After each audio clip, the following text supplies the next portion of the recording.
یہ مبارک عشرہ جسے ماہ ذی الحجہ کے ابتدائی 10 دن کہتے ہیں، اس کی بڑی فضیلت ہے، اور اس کی راتوں کی 10 راتوں کی قسم اللہ نے قرآن میں یاد فرمائی ہے، اور یہ وہ مبارک راتیں ہیں کہ جن میں دعائیں رد نہیں ہوتی، اس لیے کہ یہ وہ ایام ہے کہ اسلام کا بڑا عظیم اور 5واں رکن یہ حج کی ادائیگی کے ایام ہیں۔ اس سے پہلے آپ سن چکے ہیں کسی محفل میں کہ ان ایام میں صدقہ دینا کتنی فضیلت رکھتا ہے۔ فرمایا گیا کہ جو ذی الحجہ کے ابتدائی ایام کے احترام میں ان دنوں میں صدقہ دیتا ہے، روئے زمین کی ساری دولت اسے صدقہ کرنے کا ثواب عطا کیا جاتا ہے۔ اگر ان دنوں کوئی کسی مومن کو، ایمان والے کو کپڑا دے تو اللہ اسے جنت کا لباس عطا فرمائے۔ اب ظاہر سی بات ہے جو جنتی ہوگا اسی کو تو جنت کا لباس دیا جائے گا، تو اس کا مطلب یہ ہے کہ کپڑا دینے پر جنت کے لباس کی بشارت ہی نہیں ہے بلکہ ساتھ میں جنت کی بشارت بھی ہے۔ تو بڑی برکتیں ہیں، بڑی فضیلتیں ہیں ان ایام میں۔ کسی بیمار کی عیادت کے لیے جانے کی بڑی برکتیں ہیں، بڑی فضیلتیں۔ یہاں تک فرمایا کہ کسی ایک بیمار کی عیادت کی تو امت محمدیہ کے سارے بیماروں کی عیادت کا ثواب عطا کیا جاتا ہے۔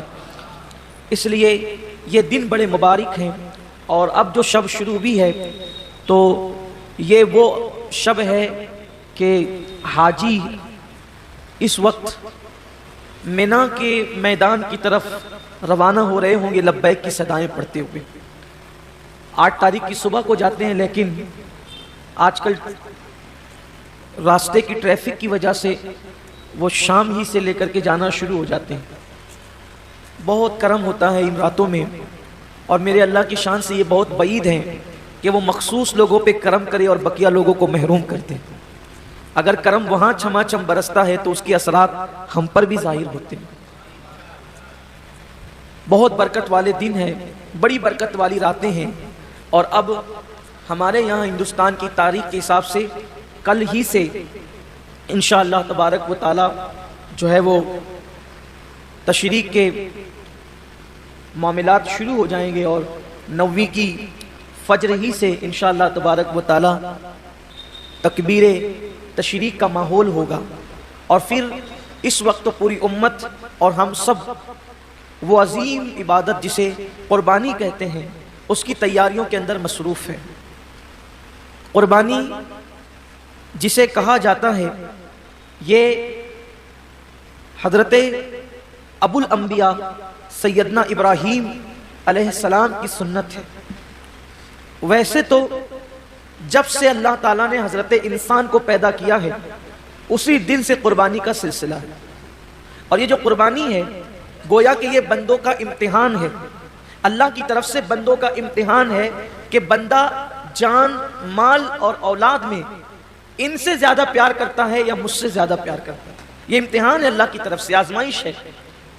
قربانی کے متعلق سوال ہوا جب اللہ کے رسول صلی اللہ علیہ وآلہ وسلم سے کہ یا رسول اللہ صلی اللہ علیہ وآلہ وسلم یہ قربانی کیا ہے، تو آقا کریم رؤوف الرحیم صلی اللہ علیہ وآلہ وسلم نے ارشاد فرمایا کہ یہ تمہارے باپ ابراہیم علیہ السلام کی سنت ہے، اور اس میں ہر بال کے بدلے میں اللہ تبارک و تعالیٰ تمہیں نیکی عطا فرماتا ہے، اور جب پہلا قطرہ خون کا زمین پہ گرتا ہے تو اللہ قربانی کرنے والے کے گناہوں کو معاف فرما دیتا ہے۔ یہ تو آپ سنتے ہیں، بار بار سنتے ہی رہتے ہیں، لیکن جو آیہ کریمہ قربانی کے موقع پہ پڑھی جاتی ہے، جو آیہ کریمہ قربانی کے موقع پڑھی جاتی ہے، اللہ اپنے حبیب سے فرماتے ہیں قل ان صلاتی ونسکی ومحیای ومماتی للہ رب العالمین۔ اے محبوب آپ فرما دیں کہ میری نماز، میری قربانیاں، حتیٰ کہ میرا جینا اور میرا مرنا سب اللہ کے لیے۔ اصل بات یہ آتی ہے اس دور میں کہ قربانی اللہ کے لیے ہونا چاہیے۔ قربانی، بلکہ قربانی ہی نہیں، ہر کام اللہ کے لیے ہونا چاہیے. لیکن کل تک شادیوں میں دکھاوا تھا، کل تک ظاہری اعمال میں دکھاوا تھا، اور اب لوگوں کے یہاں عبادت میں بھی دکھاوا پیدا ہو گیا. اور خاص طور پر قربانی کے موقع پر یہ چیزیں زیادہ دیکھنے میں آتی ہے کہ لوگ دکھاوا زیادہ کرتے ہیں، اور لوگ اس پر گفتگو کرتے ہیں کہ اس کا جانور اتنے میں آیا اور اس کا جانور اتنے میں آیا. آپ جانور کتنے کا لاتے ہیں یہ اللہ کے نزدیک اہم نہیں ہے. آپ جانور کتنے کا لاتے ہیں یہ اللہ کے نزدیک اہم نہیں ہے. آپ جانور کیوں لا رہے ہیں یہ اللہ کے نزدیک اہم ہے.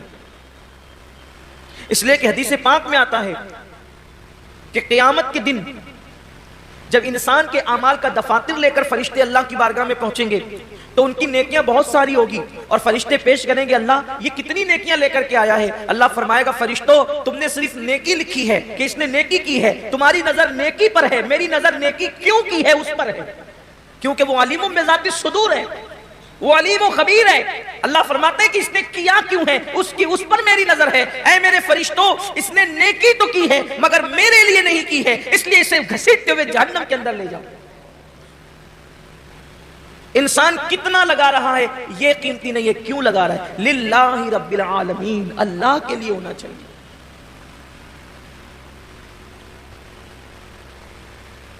ایک مقام پر قرآن کہتا ہے کہ اللہ کے بارگاہ میں تمہارا خون اور گوشت نہیں پہنچتا قربانی کا. سورہ حج میں اللہ کا ارشاد ہے کہ تمہارا گوشت اور خون اللہ تک نہیں پہنچتا، اللہ تک تو تمہاری دلوں کی نیتیں پہنچتی، تمہارے دلوں کا تقوی پہنچتا ہے. میرے پیارے آقا صلی اللہ علیہ وسلم کے پیارے دیوانوں، آج کل قربانی اللہ ماشاءاللہ اس لیے بھی لوگ کرتے ہیں کہ گوشت کھانے ملے گا. گوشت تو ملنا ہی ملنا ہے، گوشت نے جانا کہاں ہے؟ گوشت جائے گا کہاں؟ گوشت تو کھانے، لیکن نیت تو اچھی کرو. ہمارے بزرگوں نے فرمایا کہ اعمال سیکھنے سے پہلے اعمال کی نیت سیکھا کرو، اس لیے کہ مومن کی نیت اس کے عمل سے افضل ہے. نیت المؤمن خیر من عملہ، مومن کی نیت اس کے عمل سے افضل ہے. آپ نے کبھی سوچا کہ ایک کافر 20 سال کفر کر رہا ہے پھر بھی وہ قیامت تک جہنم میں، 20 سال ہی نہیں بلکہ سال بھر بھی کفر کرے تو بھی جہنم میں، 6 مہینہ بھی کافر رہے تو بھی جہنم، اسی حالت پہ مرا تو جہنم میں، ایک دن بھی کفر کیا اور وہ کفر پہ مرا تو جہنم میں. کیوں ہے؟ اور مومن ایک دن مومن اور ایمان پہ خاتمہ ہوا تو جنت میں کیوں ہے؟ عمل کی وجہ سے نہیں بلکہ نیت کی وجہ سے. کافر کفر پر اس لیے مرا کہ جب تک زندہ رہتا کفر پر رہتا، اس لیے ہمیشہ جہنم میں نیت کی وجہ سے. اور مومن جنت میں اس لیے ہے کہ جب تک دنیا میں رہتا ایمان پر رہتا، ایمان پر رہنے کی نیت اس کو ہمیشہ جنت میں رکھنے کی. یہ انسان کی نیت کی اہمیت ہے، یہ انسان کی نیت کی اہمیت ہے کہ رہا تو ایک دن ایمان پر مگر نیت بھی ہمیشہ ایمان پر رہے گا. اس لیے ہمیشہ کی ایمان پر رہنے کی نیت اس کو ہمیشہ جنت میں رکھے گی، اور اس کو ہمیشہ کفر پر رہنے کی نیت اس کو ہمیشہ جہنم کے اندر رکھے گی. پتہ چلا کہ نیتوں پر اجر ملتا ہے. تو آج مومنوں کو، مسلمانوں کو نیت درست کرنے کی. جانور خریدو تو کتنا گوشت نکلے گا یہ دیکھ کر مت خریدو، بلکہ یہ اللہ کے نزدیک قبول ہوگا یا نہیں قبول ہوگا یہ دیکھ کر کے خریدو. آج گوشت ہی سب کچھ ہو گیا، اس لیے قربانی کی جو برکتیں ملنی چاہیے وہ برکتیں نصیب نہیں ہو رہی ہیں. آج میں تھوڑا سا اس پر گفتگو کرنا چاہتا ہوں، نیت پر. نیت کا بڑا عمل دخل ہے. جیسی نیت ہوگی، آپ نے سنا ہوگا جیسی نیت ہوگی ویسی برکت ہو. اور صرف قربانی ہی نہیں بلکہ سیکھ لیجئے کہ جو بھی عمل کرو اس میں نیت اچھی رکھو، اللہ کے لیے کرو، اللہ کو راضی کرنے کے لیے. کوئی اور نیت نہ ہو، خدا کی رضا ہو، رضا الہی کے لیے. حدیث پاک میں آتا ہے کہ بنی اسرائیل میں ایک شخص تھا، وہ راستے سے جا رہا تھا. اس نے راستے سے جاتے ہوئے ایک ٹیلا دیکھا تو لوگ شاید محتاج تھے اس دور کے یا اس علاقے کے. اس نے سوچا کہ کاش اگر میرے پاس ٹیلے جتنا سونا ہوتا تو میں محتاجوں میں تقسیم کر دیتا. یعنی اس نے دل میں نیت کی. بس اللہ نے اس دور کے نبی پہ وحی فرمائی، اس سے کہہ دو کہ یہ ٹیلا سونا خیرات کرنے کا ثواب پا چکا. یہ ٹیلا سونا خیرات کرنے کا ثواب پا چکا. کیوں؟ اس نے نیت کی ہے. اور اگر بندہ سوچے کہ اگر میرے جیب میں پیسے ہوتے تو میں شراب پیتا، اور واقعی اگر ہوتے تو وہ پی لیتا، نیت کی اس نے، تو شراب پیے بغیر اب اس کو شراب پینے کا گناہ لکھ دیا جائے. اس لیے کہ وہ تو ہے ہی اس عمل کے کرنے کا مکمل طور پر اس نے عازم ہے، وہ اس نے عزم کیا ہے، لیکن چونکہ اس کی مجبوری ہے کہ اس کے پاس پیسے نہیں ہیں، اس کے پاس اسباب نہیں ہیں. یعنی کسی عورت کو دیکھے اور چند لوگ وہاں پر موجود اور انسان دل میں سوچے کہ اگر یہ مجمع نہ ہوتا، یہ بھیڑ نہیں ہوتی، یہ رکاوٹ نہیں ہوتی تو میں اس کے ساتھ بدکاری کرتا. فرمایا گیا اس کا شمار زانیوں میں ہوگا، اس لیے کہ اس نے مکمل عزم کیا ہے. اگر وہ رکاوٹ نہ ہو تو وہ کر گزرتا. تو وہاں نیت پر نیکی بھی مل رہی ہے اور نیت پر گناہ بھی مل رہا ہے. یعنی نیت سے مراد عزم گناہ پر گناہ بھی مل رہا ہے. میرے آقا صلی اللہ علیہ وسلم کے دیوانوں، تو اللہ کے لیے بہت ساری عبادتیں انسان اللہ کے لیے نہیں کرتا، دکھاوے کے لیے کرتا ہے یا کسی اور نیت سے کرتا ہے، تو نیکی کر کے بھی وہ نیک نہیں ہوتا، بلکہ وہ اپنے ذوم میں اپنی فکر میں نیکی کر رہا ہوتا ہے، لیکن اس کا شمار گناہ کرنے والوں میں ہوتا ہے. جیسا کہ حدیث پاک ہے، اس کے راوی حضرت سیدنا ابو ہریرہ رضی اللہ تعالیٰ عنہ ہے. جب حضرت ابو ہریرہ رضی اللہ تعالیٰ عنہ تشریف لے گئے ملک شام، تو ملک شام پہنچنے پر لوگوں نے آپ سے عرض کی کہ اے صحابی رسول، اے اللہ کے رسول صلی اللہ علیہ وآلہ وسلم کے صحابی، آپ نے آقا کریم صلی اللہ علیہ وآلہ وسلم کی زیارت کی ہے، آپ ایک کام کریں کہ آپ ہمیں اللہ کے رسول علیہ السلام کی کوئی ایسی حدیث سنائیں جس پر ہم عمل کر کے نجات پائیں. اب بہت دھیان سے سننا آپ لوگ بھی، کہ سننے والے بہت طویل بات نہیں سن رہے تھے، بلکہ کوئی مختصر اور بہت جامع انہیں کوئی مضمون چاہیے تھا. یوں تو میرے آقا علیہ السلام کی ہر بات ہی جامع ہے، حضور نے جہاں جو بات کہی ہے اس بات کا کوئی جواب ہی نہیں ہے. میرے امام فرماتے ہیں فصحا عرب کے بڑے بڑے تیرے آگے یوں ہے دبے لچے، کوئی جانے منہ میں زباں نہیں بلکہ جسم میں جان نہیں.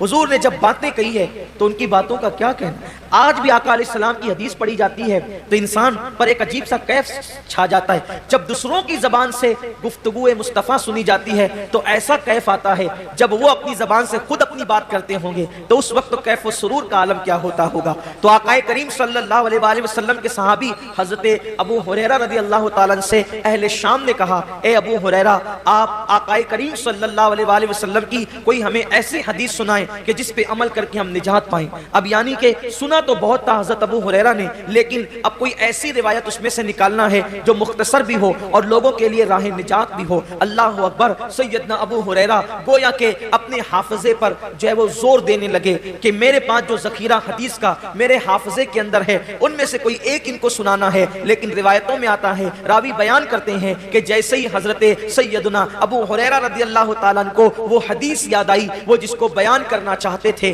حضرت ابو ہریرہ صرف حدیث کا مضمون یاد کر کے بے ہوش ہو کے زمین پہ گر جاتے ہیں. امام غزالی رحمت اللہ علیہ لکھتے ہیں کہ مضمون حدیث یاد کر کے حضرت ابو ہریرہ زمین پہ گر گئے. جب آپ کو ہوش آیا لوگوں نے پوچھا، اے ابو ہریرہ کیا بات ہے؟ حضرت ابو ہریرہ فرماتے ہیں جس حدیث کو سننے کی تم بات کرتے ہو اس کا مضمون میرے ذہن میں آیا تو اسی لیے مجھ پر غشی طاری ہو گئی. اور پھر اب حضرت سیدنا ابو ہریرہ رضی اللہ تبارک و تعالی عنہ حدیث بیان کرتے ہیں. حضرت ابو ہریرہ رضی اللہ تعالی عنہ فرماتے ہیں، اے اہل شام، تم میرے نبی کا فرمان سننا چاہتے ہو تو سنو. قیامت کے دن کے بارے میں ہم سب کے آقا و مولا مصطفیٰ جان رحمت صلی اللہ علیہ وآلہ وسلم نے فرمایا کہ سب سے پہلے قیامت کے دن اللہ تعالیٰ 3 لوگوں کا حساب لے گا. قیامت کے دن سب سے پہلے کتنوں کا حساب ہوگا؟ 3 لوگوں کا. اور اللہ کے رسول علیہ السلام نے فرمایا کہ شہید، جو شہید ہوا تھا، یعنی جس نے جام شہادت نوش کیا تھا. شہادت سے بڑھ کر کوئی عمل ہو سکتا ہے؟ اس لیے کہ شہید وہ ہوتا ہے جس نے اپنی جان اللہ کے لیے ختم کر دی، یعنی جان ہی دے دی اس نے. شہید نے قربانی میں تو ہم جانور کی گردن پہ چھری چلاتے ہیں، شہید نے تو اللہ کے لیے اپنی گردن پیش کر دی. شہید نے اپنی گردن پیش کر دی، سب سے پہلے شہید آئے گا اور اللہ تبارک و تعالیٰ اس شہید کو اپنی نعمتیں یاد دلائے گا، اور نعمتیں یاد دلا کر کے اللہ تعالیٰ جب اس کو اپنی نعمتیں یاد دلائے گا تو پوچھے گا اے میرے بندے، میں نے تجھے اتنی نعمتیں دی، اب بتا تو نے میرے لیے کیا کیا؟ شہید عرض کرے گا مولا تو جانتا ہے کہ تو نے مجھے نعمت دی تو میں نے تیرے لیے اپنی جان قربان کر دی، گلا کٹا دیا، گردن کٹا دیا اور میں شہید ہو گیا، میں نے جان دے دی تیرے لیے۔ اللہ فرمائے گا تو جھوٹا ہے، اللہ فرمائے گا تو جھوٹا ہے، تو نے اس لیے گردن نہیں کٹائی تھی کہ میں راضی ہو جاؤں، بلکہ تو نے اس لیے گردن کٹائی تھی تاکہ لوگ تجھے بہادر کہیں، لوگ تجھے بہادر کہیں، بہادر کہلانے کی وجہ سے تو نے یہ کام کیا تھا، سو وہ لوگوں نے تجھے کہہ دیا اور میں نے تجھے بہادر کہلوا دیا، اس لیے آج تیرے لیے میرے پاس نہیں ہے کچھ، اور تو نے جس کے لیے عمل کیا تھا اب جا کر کے ان سے صلہ حاصل کر لے۔ گھر کی فریج بھرنے والوں اور گھر کی فریج بھرنے کے لیے قربانی کرنے والوں، یا لوگوں کی جھوٹی شہرت کے لیے قربانی کرنے والوں، ذرا ہوش کے ناخن لو۔ یہاں تو جانور کی گردن پہ چھری ہے، وہاں تو اس نے اپنی گردن کٹائی۔ اللہ فرمائے گا تو جھوٹا ہے، بہادر کہلانے کے لیے شہید ہوا تھا، جس کے لیے تو نے یہ کام کیا تھا جا کے ان سے صلہ حاصل کر، آج تیرے لیے میرے پاس کچھ نہیں ہے۔ اور اللہ فرشتوں سے کہے گا اس بدبخت کو گھسیٹ کر کے جہنم میں لے جاؤ۔ میں یہ نہیں کہتا کہ قربانی کا گوشت گھر میں رکھنا جائز نہیں، پورا بھی رکھ سکتے ہو، لیکن اللہ کے لیے تو کوئی قربانی کرے۔ قربانی کا جانور آنے کے بعد خود ہی سے بتاتے پھرتے ہو کہ اتنے کا لائے اور اتنے کا لائے، پوچھا کس نے تھا اتنے کا لائے ہو؟ اور کتنے کا بھی لائے ہو اس کو پسند آ جائے تو کامیاب ہے، ورنہ اور گوشت کی سوا کیا ہے؟ اس کا چرچا مت کرو کہ آپ قربانی کتنے کی کریں، اس لیے کہ کبھی کبھی وہ بہت چھوٹوں کی بھی قبول کر لیتا ہے، بہت چھوٹی قربانیاں بھی وہ قبول کر لیتا ہے، وہ بہت بڑی بڑی بھی رد کر دیتا ہے۔ اللہ کے رسول صلی اللہ علیہ وآلہ وسلم نے ایک جنگ کے موقع پر صحابہ سے فرمایا کہ آج اسلام کو پیسوں کی اور چندے کی ضرورت ہے، سو لاؤ، اللہ نے جس کو جتنی حیثیت دی۔ ایک بوڑھی عورت کو پتا چلا کہ اللہ کے رسول نے اسلام کے لیے کچھ طلب فرمایا ہے، تو اس نے ایک یہودی کے گھر جا کر اس سے کہا کہ چند سیر کھجورے مجھے قرض دے دے، میں تجھے لوٹا دوں گی چرخہ کاٹ کے۔ اور جب وہ کھجورے لے کر کے آئی تو سرکار کے ہاتھوں میں دے دیا۔ اللہ کے رسول نے فرمایا کہ جتنا یہ ڈھیر لگا ہے نا چندے کا، اس کی دو دو کھجوریں سارے ڈھیر پہ رکھ دو۔ کمیت میں زیادہ نہیں تھی وہ، یعنی کوانٹیٹی میں زیادہ نہیں تھی، بہت مختصر سی کھجوریں تھی، لیکن سب کے صدقے پر، سب کے چندے پر اس کا چندہ ملا کر کے رکھا گیا۔ پوچھا گیا یا رسول اللہ سب کا ایک ایک جگہ رکھا اور اس کا سب پر پھیلا دیا؟ حضور نے فرمایا اس بڑھیا کا اخلاص اتنا ہے کہ اس کے صدقے میں اللہ نے سب کا قبول کر لیا ہے۔ بات کوانٹیٹی کی نہیں ہے، کوالٹی کی، بات کوالٹی کی ہے۔ اگر آپ 70,000 کا جانور بھی خرید کر کے لائے، نیت اچھی نہیں ہے تو آپ 7,000 والے سے آگے نہیں بڑھ سکتے، اور 7,000 والے کی نیت اچھی ہے تو وہ 70,000 والے سے آگے ضرور بڑھ جائے گا۔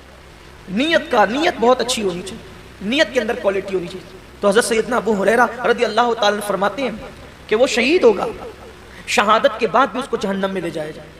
پھر فرماتے ہیں ایک دوسرا بندہ اللہ کی بارگاہ میں آئے، اور آنے کے بعد وہ بندہ جب حاضر ہوگا تو اللہ رب العزت اس کو اپنی نعمتیں یاد دلائے گا، اور جب اللہ تعالیٰ اس کو اپنی نعمتیں یاد دلائے گا تو اللہ فرمائے گا کہ بندے تو نے میرے لیے کیا کیا؟ تو وہ جواب دے گا مولا میں نے علم حاصل کیا، علم پڑھا، اور علم سے میں نے خوب خدمت کی، تلاوت قرآن کی اور پڑھا پڑھایا، سب کچھ کیا، اپنا وقت دیا، وقت لگایا۔ اللہ فرمائے گا تو جھوٹا ہے، تو اس لیے تقریریں کرتا تھا، علم پڑھاتا تھا، خطابت کرتا تھا، تلاوت کرتا تھا کہ لوگ تجھے عالم کہے، قاری کہے، سو تجھے کہلوا دیا کہ آج تیرے لیے ہمارے پاس کچھ نہیں ہے، جن کے لیے کیا تھا انہی سے صلہ مانگ۔ اور اللہ فرمائے گا اس کو بھی منہ کے بل گھسیٹتے ہوئے جہنم میں لے جاؤ۔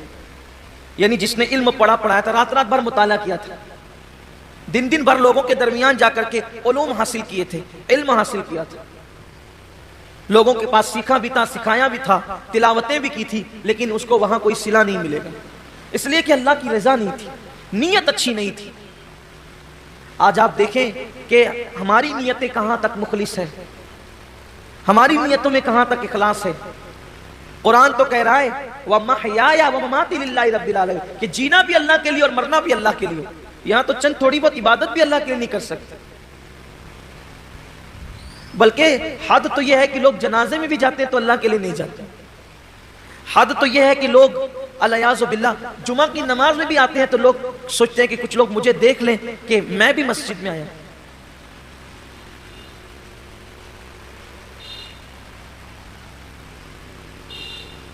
میں بھی عیدگاہ میں آیا ہوں, میں بھی حج کے لیے جا رہا ہوں, میں بھی عمرہ کے لیے جا رہا ہوں, قربانی میں بھی کر رہا ہوں, روزے میں بھی رکھ رہا ہوں, وظیفے میں بھی پڑھ رہا ہوں. سوچو کتنا بڑا سودا, کتنی گھٹیا قیمت پہ لوگ بیچ رہے ہیں. عبادت اللہ کی ہے, صلہ انسان سے لینا ہے. اور انسان کی اوقات کیا ہے کہ انسان کسی انسان کو صلہ دے سکے. اللہ کی عزت کی قسم, ایک مرتبہ لفظ اللہ کہنے کا صلہ پوری کائنات نہیں ہو سکتی. اس کا نام زبان پر آیا, اس کا صلہ کائنات کی تمام نعمت نہیں ہو سکتی. اللہ کی عبادت کا صلہ اللہ کے سوا کوئی نہیں دے سکتا. تو بندوں کو چاہیے کہ بندے جب اللہ کی عبادت کریں تو نیت خالص کریں اور سوچے کہ بس اللہ مجھ سے راضی ہو جائے. اسی لیے تو جنگ تبوک کے اندر جن صحابہ نے شرکت کی, جنگ تبوک کے اندر جو صحابہ شریک ہوئے تھے ان کو جیش الاسرت کہا جاتا ہے, تنگی والے فوجی. بلکہ وہ تنگی کا حال یہ تھا جنگ تبوک کے اندر, مورخین نے یہاں تک لکھا ہے کہ ایک ایک کھجور کو 8 مجاہدین استعمال کرتے تھے. سیدنا فاروق اعظم کے حوالے سے بیان ہوتا ہے کہ وہ ان کی باری جب آتی تھی کھجور کھانے کی تو چوس کر کے دوسرے کو دے دیتے تھے, کھاتے نہیں تھے کہ ایک کھجور نے تو 8 لوگوں میں استعمال کرنا ہے تو آخر ملے گا کتنا, تو چوس کے دے دیتے تھے اور پانی پہ اکتفا کرتے تھے. سفر لمبا, فوجی زیادہ, تنگی ہے, حتیٰ کہ جانوروں کو باندھنے کے لیے رسیاں نہ تھی تو کچھ خواتین نے اپنی چوٹیاں بھی کاٹ کر کے دے دی کہ اس بالوں کی رسی بنا کر کے جانور کو باندھ دیں. یہی وہ جنگ ہے جس میں صدیق اکبر نے پورا مال لا کے دیا, حضرت فاروق اعظم نے آدھا مال لا کر کے دیا. بڑی تفصیل ہے. بہت دشواری والا سفر تھا جنگ تبوک کا. ایک صحابی نے اپنے ساتھیوں کو بتایا, توجہ کریں صحابہ کا اخلاص, ایک صحابی نے اپنے ساتھیوں کو بتایا کہ جب اللہ کے رسول کے ساتھ تبوک میں چلے تھے تو بہت دشواریاں تھی, سفر میں جگہ جگہ کٹھنائیاں تھی. یہ تو ان کی زبان سے نکل گیا سفر تبوک کی مشکلات, لیکن اسی بتانے پر پوری زندگی روتے تھے کہ میں نے کیوں بتایا, سفر تبوک کی مشکلات کیوں بتایا, سفر تبوک کی تکلیفیں کیوں بتایا, سفر تبوک کی مصیبتیں کیوں بتایا. لوگ کہتے ہیں آپ نے لوگوں کی ترغیب کے لیے بتا دیا کہ ہم نے اتنی مصیبتیں اٹھائی سفر تبوک میں تاکہ لوگوں کو بھی جذبہ پیدا ہو کہ وہ دین کی راہ میں تکلیفیں اٹھائیں. فرماتے ہیں میں اس پر ڈرتا ہوں کہ میں نے جو سفر تبوک کی تکلیفیں بتائی ہے اللہ مجھ سے ناراض ہو کر کے میرا وہ سفر رد نہ کر دے اور اس کا اجر اللہ تعالیٰ ضائع نہ کر دے. یہ ان کا اخلاص تھا. یعنی اللہ کی راہ میں وہ جو مصیبتیں اٹھاتے تھے اس کو بھی کسی سے بیان کرنے کو خلاف ادب تصور کرتے تھے. اللہ کے لیے جو کیا وہ اس کو چھپانا ہی چاہتے تھے, اللہ کے لیے جو کیا وہ اس کو پردے ہی میں ڈالنا چاہتے تھے تاکہ ان کا اجر ضائع نہ ہو. اور یہاں تو حال یہ ہے کہ کیا اللہ کے لیے ہے اور اس کی تشہیر تو ہونی ہی چاہیے. ابھی آپ دیکھیے گا کہ قربانیوں کے جانوروں کی تصویریں بھی واٹس ایپ پر آئے گی, قربانیاں بھی واٹس ایپ پر آئے گی, بچڑوں کا گھمانا پھرانا بھی واٹس ایپ پر آئے گا, بکروں کی تشہیر بھی واٹس ایپ پر آئے گی. کیا فکر ہے لوگوں کی, کیا چاہتے ہیں لوگ؟ کیا اللہ کا دیا ہوا صلہ کم ہے جو بندوں سے صلہ چاہتے ہیں؟ کیا اللہ کی دی ہوئی نعمت کم ہے جو بندوں سے صلہ چاہتے ہیں؟ ارے بندہ کیا دے گا صلہ, اور بندہ اگر کسی کو دے بھی تو اپنی اوقات کے مطابق دے گا, اللہ کسی کو صلہ دے تو اپنی شان کے مطابق عطا فرمائے. تو جس نے اپنی شان کے مطابق دینا ہے صلہ اس سے لینا ہے. تو لوگوں کو چاہیے کہ وہ اللہ کی رضا کے لیے کریں. تو وہ جو علم والا بندہ ہے اللہ فرمائے گا کہ تو نے میرے لیے نہیں کیا بلکہ عالم کہلانے کے لیے کیا, علم والا کہلانے کے لیے کیا, خطیب کہلانے کے لیے کیا, ادیب کہلانے کے لیے کیا. ارشاد ہوگا اس کو بھی منہ کے بل گھسیٹتے ہوئے جہنم میں لے جاؤ. حضرت سیدنا ابو ہریرہ فرماتے ہیں تیسرے بندے کو لایا جائے گا. جب وہ تیسرا بندہ آئے گا تو وہ تیسرا بندہ اللہ فرمائے گا میں نے تجھے نعمتیں دی تھی بندے, بتا تو نے کیا کیا, اے بندے تو نے کیا کیا, میں نے تجھے نعمتیں دی تھی. وہ عرض کرے گا مولا تو نے جو مجھے دولت دی تھی میں نے خوب لٹایا تیری راہ میں. اللہ فرمائے گا تو جھوٹا ہے, تو اس لیے دولت خرچ کرتا تھا، پیسے نکال نکال کر دیتا تھا کہ لوگ تجھے سخی کہیں، سو میں نے تجھے کہلوا دیا، آج تیرے لیے میرے پاس کچھ نہیں۔ جن لوگوں کے لیے تو نے یہ کام کیا تھا جا کے صلہ ان سے لے لے، اور اس کو بھی منہ کے بل گھسیٹتے ہوئے جہنم میں ڈالا جائے۔ یہ حدیث جب بھی پڑھی جاتی تھی، سیدنا ابو ہریرہ جب بھی پڑھتے تھے تو اتنا روتے تھے، ایسا لگتا تھا جیسے کہیں روتے روتے ان کی جان نہ نکل جائے، روتے روتے ان کی روح نہ پرواز ہو جائے۔ لوگ دعائیں کرتے تھے کہ کاش ابو ہریرہ چپ ہو جائیں، کہ پہلے 3 لوگوں کا حساب ہوگا اور تینوں کے پاس کتنے بڑے بڑے اعمال ہوں گے، ایک کے پاس شہادت، دوسرے کے پاس علم، تیسرے کے پاس سخاوت، لیکن اللہ تعالیٰ تینوں کو جہنم میں داخل فرمائے گا صرف اس وجہ سے کہ انہوں نے یہ کام اللہ کے لیے نہیں کیا تھا۔ آج کتنا اللہ کے لیے ہو رہا ہے دیکھ لیں آپ، حج کو دیکھ لیں، زکوٰۃ کو دیکھ لیں، قربانی کو دیکھ لیں، صدقات کو دیکھ لیں، مسجدیں بنانے کو دیکھ لیں، مدرسے بنانے کو دیکھ لیں۔ آپ دیکھ لیجئے، حضرت سیدنا داتا علی حجویری رحمۃ اللہ علیہ فرماتے ہیں کہ میں نے اپنی کتاب پر چاہا تھا کہ میں اپنا نام نہ لکھوں، کشف المحجوب پر مصنف میں اپنا نام نہ لکھوں، لیکن پھر سوچا اپنا نام نہیں لکھوں گا تو کتاب غیر معتبر ہو جائے گی، پتہ نہیں کس کی ہے، تو اس ڈر سے لکھ دیا کہ معتبر ہو جائے تاکہ لوگ میری بات مان لیں، ورنہ ڈر لگتا ہے کہ کہیں میری کتاب پر میرا نام لکھنے سے اللہ میرا اجر ضائع نہ کرے۔ بہت سارے بڑے بڑے ہمارے اسلاف ہیں، بڑے بڑے بزرگ ہیں، انہوں نے خود کتابیں لکھی، اپنا نام نہیں لکھا، اپنے شاگردوں کے نام سے منسوب کر دیا، بلکہ خود اعلیٰ حضرت رضی اللہ تعالیٰ کے دادا، انہوں نے ان کے متعلق ایک بہت بڑے عالم دین نے مجھے بتایا کہ خطبے کی کتاب انہوں نے خود لکھی، مگر اس کو اپنے نام سے شائع کرانے کی بجائے اپنے شاگرد کے نام سے شائع کرا دیا۔ یہ اللہ والوں کی شان ہے کہ اپنے اعمال لوگوں کے نام سے شائع ہو جائیں تاکہ ضائع ہونے سے بچ جائے، کیونکہ اللہ تو دیکھ رہا ہے، صلہ تو اللہ نے دینا ہے۔ لیکن آج حال یہ کہ انسان یہ چاہتا ہے کہ سب کا کہ اعمال ہم اپنے نام کر لیں۔ اب تو حالت یہ بھی کہ کتابیں خرید خرید کر کے اپنے نام سے چھپائی جا رہی ہے۔ لوگ لکھنے والے باصلاحیت لوگوں کو اللہ ماشاءاللہ پیسے دے دیتے ہیں اور وہ مسودہ خرید لیتے ہیں اور اپنے نام سے شائع کراتے ہیں۔ میں کہاں اللہ والوں کی وہ ذات کہ اپنی کتابیں دوسروں کے نام سے شائع کرا دی تاکہ اجر ضائع نہ ہو، اور اب کہاں حالات یہ کہ دوسروں کی کتابیں اپنے نام سے شائع کرا دی، دوسروں کے کلام اپنے نام سے شائع کرا دی۔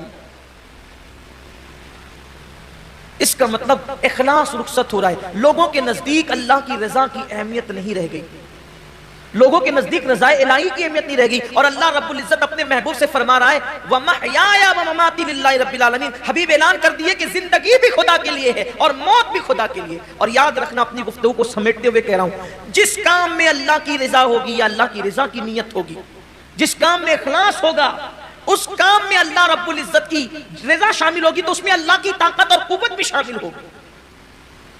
جس کام میں خلوص ہوگا اس کام میں خدا کی طاقت بھی شامل ہوگی۔ اس سلسلے میں ایک روایت بیان کی جاتی ہے، میں اپنی گفتگو ختم کروں گا۔ دین کے دائی اس کو خاص طور پہ سنیں، دائیان دین کے لیے بہت اہم چیز ہے۔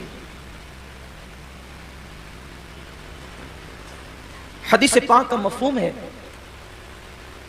کہ بنی اسرائیل میں ایک عابد رہتا تھا، عبادت گزار۔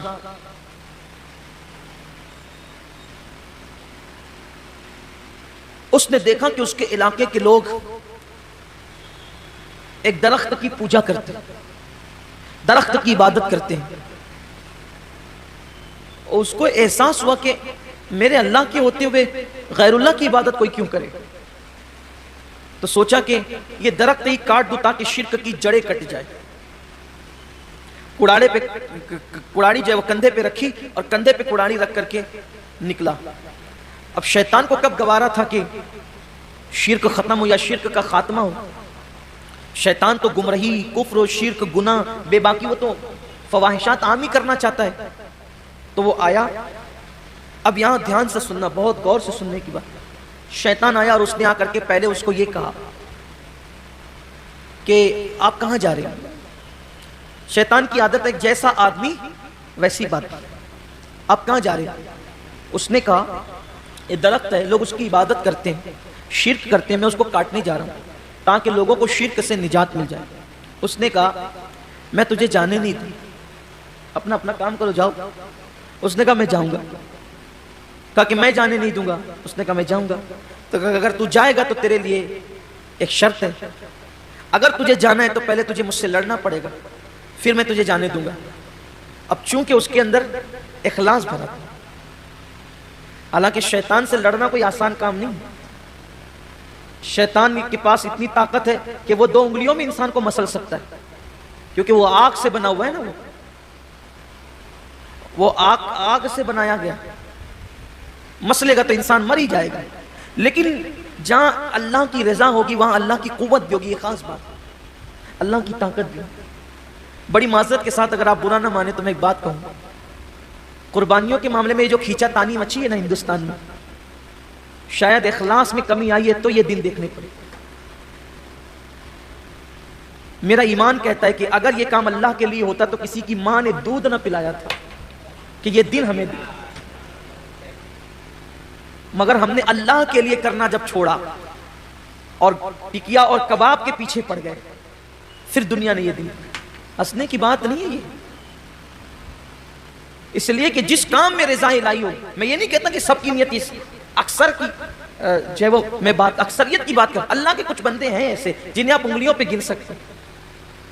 بلکہ اب تو میں لوگوں کو یہ بھی کہتے ہوئے سنو کہ یار گوشت اب آتا نہیں ہے تو اپنے گھر کے لیے اپنے خود ہی قربانی کریں، یعنی قربانی گھر کے لیے ہو رہی، اللہ کے لیے نہیں ہو رہی۔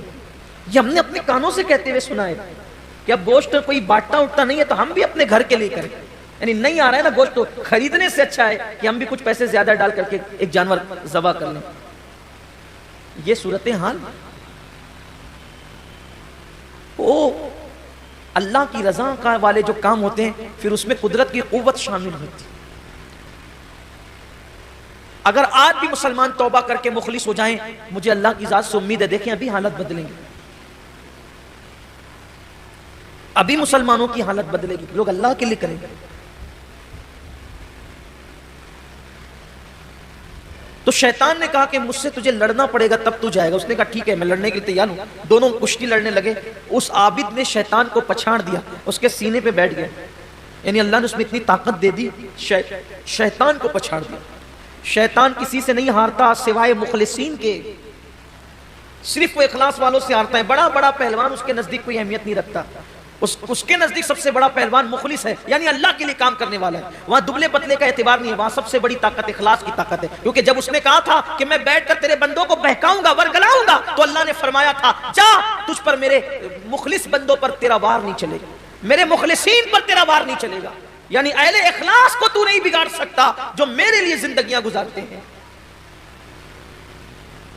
تو پچھاڑ دیا، اس نے کہا نہیں دوبارہ پھر مقابلہ ہو، دوبارہ پھر پچھاڑا، پھر نہیں سہبارہ پھر مقابلہ ہو، تیسری بار پھر پچھاڑ دیا۔ اب جب تینوں بار شیطان ہار گیا، اب دیکھو کیسے حملہ کیا۔ شیطان جب تینوں بار ہار گیا تب عابد نے کہا اب تو میں جا سکتا ہوں، اب تو میرا حق ہے جانے کا۔ اس نے کہا دیکھو ایک اچھی بات کیا، تم غریب آدمی دن بھر پیسہ کماتے ہو، رات کو عبادت کرتے، اگر یہ کمانے کی محنت سے اور مصیبت سے آپ کو نجات مل جائے تو آپ دن بھر عبادت میں گزار سکتے ہو۔ اگر تم یہ کام نہیں کرو گے، ان کو ان کے حال پہ چھوڑو، ان کو ان کے حال پہ چھوڑو، اگر تم یہ کام نہیں کرو گے تو تم سے پوچھ تھوڑی ہوگی۔ تمہارے بستر میں تکیے کے نیچے روزانہ تمہاری ضرورت کے مطابق جتنا تم کماتے ہو 2 درہم تمہیں مل جائیں گے۔ مست دن بھر 1 درہم خرچہ کرنا، 1 درہم میں کھانا پینا اور دن بھر عبادت کرنا، کتنی عبادت ہوگی؟ یا تو دن بھر کماتے ہو پھر رات میں تھوڑی سی عبادت کرتے ہو، یا تو دن بھر عبادت ہوگی، جاؤ واپس لوٹ جاؤ 2 درہم ملا کریں گے۔ یہاں پتا چلا شیطان کو دن بھر کی عبادت منظور ہے، شیطان کو دن بھر کی عبادت منظور ہے، مگر دین کی تبلیغ منظور نہیں ہے ایک لمحے کی۔ دن بھر کی عبادت اس کو منظور ہے مگر دین کی تبلیغ ایک لمحے کی منظور نہیں، کیونکہ وہ جانتا ہے کہ عبادت کرنے والوں نے اگر کتنی بھی عبادت کر لی جائے گا تو اکیلا ہی جنت میں جائے گا، لیکن اگر کوئی دین کی تبلیغ کرتا ہے تو پوری قوم کو جنت میں لے جائے گا۔ اسی لیے اس کو دین کی تبلیغ منظور نہیں ہے۔ وہ تبلیغ کرنے والوں کو، دین کی طرف بلانے والوں کو، دین کے لیے محنت کرنے والوں کو بہت دشمن کی نظر سے دیکھتا ہے۔ تو کہا کہ دن بھر کماتے ہو، 2 درہم ملیں گے، 1 درہم صدقہ کرنا، 1 درہم کھانا، دن بھر عبادت کرنا۔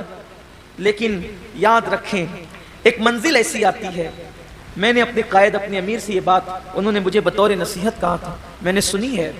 حضرت نے فرمایا تھا کہ بڑی بڑی محنت، مشقت اور مصیبتیں جس انسان کو مشن سے نہیں روکتی، بڑی بڑی محنتیں اور مشقتیں اور تکلیفیں جس انسان کو اپنے مشن سے نہیں روکتی، اگر اس کے راستے میں راحت، پیسے اور آسائش بکھیر دی جائے، نعمتیں بکھیر دی جائے، تو جو انسان مصیبتوں سے مشن سے نہیں رکتا وہ عیش و عشرت کی لالچ میں اپنے مشن سے رک جاتا ہے۔ اسی لیے اللہ کے رسول علیہ السلام اپنے صحابہ سے کہتے تھے، اے میرے صحابہ، مجھے میرے چلے جانے کے بعد دنیا سے تم پر یہ خوف نہیں کہ میرے بعد تم مشرک ہو جاؤ گے، میرے بعد میری امت مشرک ہو جائے گی، مجھے اس کا خوف نہیں ہے، خوف اس کا ہے کہ میرے بعد میری امت دنیا کی محبت میں مبتلا ہو جائے گی، مال و دولت کی محبت میں مبتلا ہو جائے گی، لوگوں کے دلوں کے اندر دنیا کی محبت رچے گی، مال و دولت کی محبت رچے گی، لوگ دنیا دار ہو جائیں گے۔ اور دیکھ لو آج لوگ الحمدللہ مشرک نہیں ہوئے، لیکن بہرحال لوگ دنیا داری میں مصروف ہو گئے۔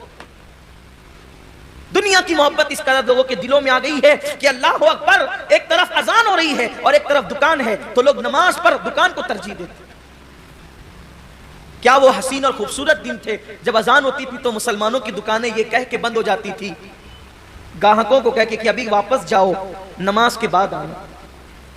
جب تک مسلمان یہ کہتا تھا واپس جاؤ، نماز کے بعد آنا، تب تک مسلمان کی دکان پہ کبھی مندی نہیں منڈلاتی تھی۔ جب سے مسلمان کی دکان کا حال یہ ہے کہ اب تو دکان چھوڑ کے نماز جانا تو دور کی بات ہے، بند کر کے جانا تو دور کی بات ہے، مسلمان تو اب گیم بھی کھیلتا رہتا ہے مگر نماز کو نہیں جاتا، فری بیٹھا ہوا ہے تو بھی نماز کو نہیں جاتا۔ اب دکان چھوڑ کے بیچارہ کیا جائے گا؟ جو گیم چھوڑ کے نہیں جاتا، جو کرکٹ چھوڑ کے نہیں جاتا، جو دوستوں کی بارات چھوڑ کر نماز کے لیے نہیں جاتا، وہ دکان چھوڑ کر کے کیا جائے؟ ہم نے تو ایسے بھی بزرگوں کی زندگی پڑھی ہے کہ کسی نے آ کر کے خبر دی کہ بیٹے کا انتقال ہو گیا ہے، تو کہا ابھی نماز کا وقت ہے، بعد میں دیکھیں گے، ابھی نماز کا وقت ہے، بعد میں دیکھیں گے۔ بلکہ یہ تو نماز ہے، نماز۔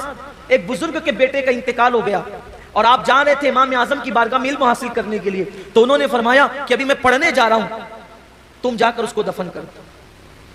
یہ بھی بزرگوں کی زندگی میں انہوں نے علم دین کو اتنی اہمیت دی، انہوں نے نمازوں کو اتنی اہمیت دی۔ یہاں تو حال یہ ہے کہ اہمیت دین کو ہے ہی، دنیا ہی دنیا، دنیا ہی دنیا، دنیا ہی دنیا۔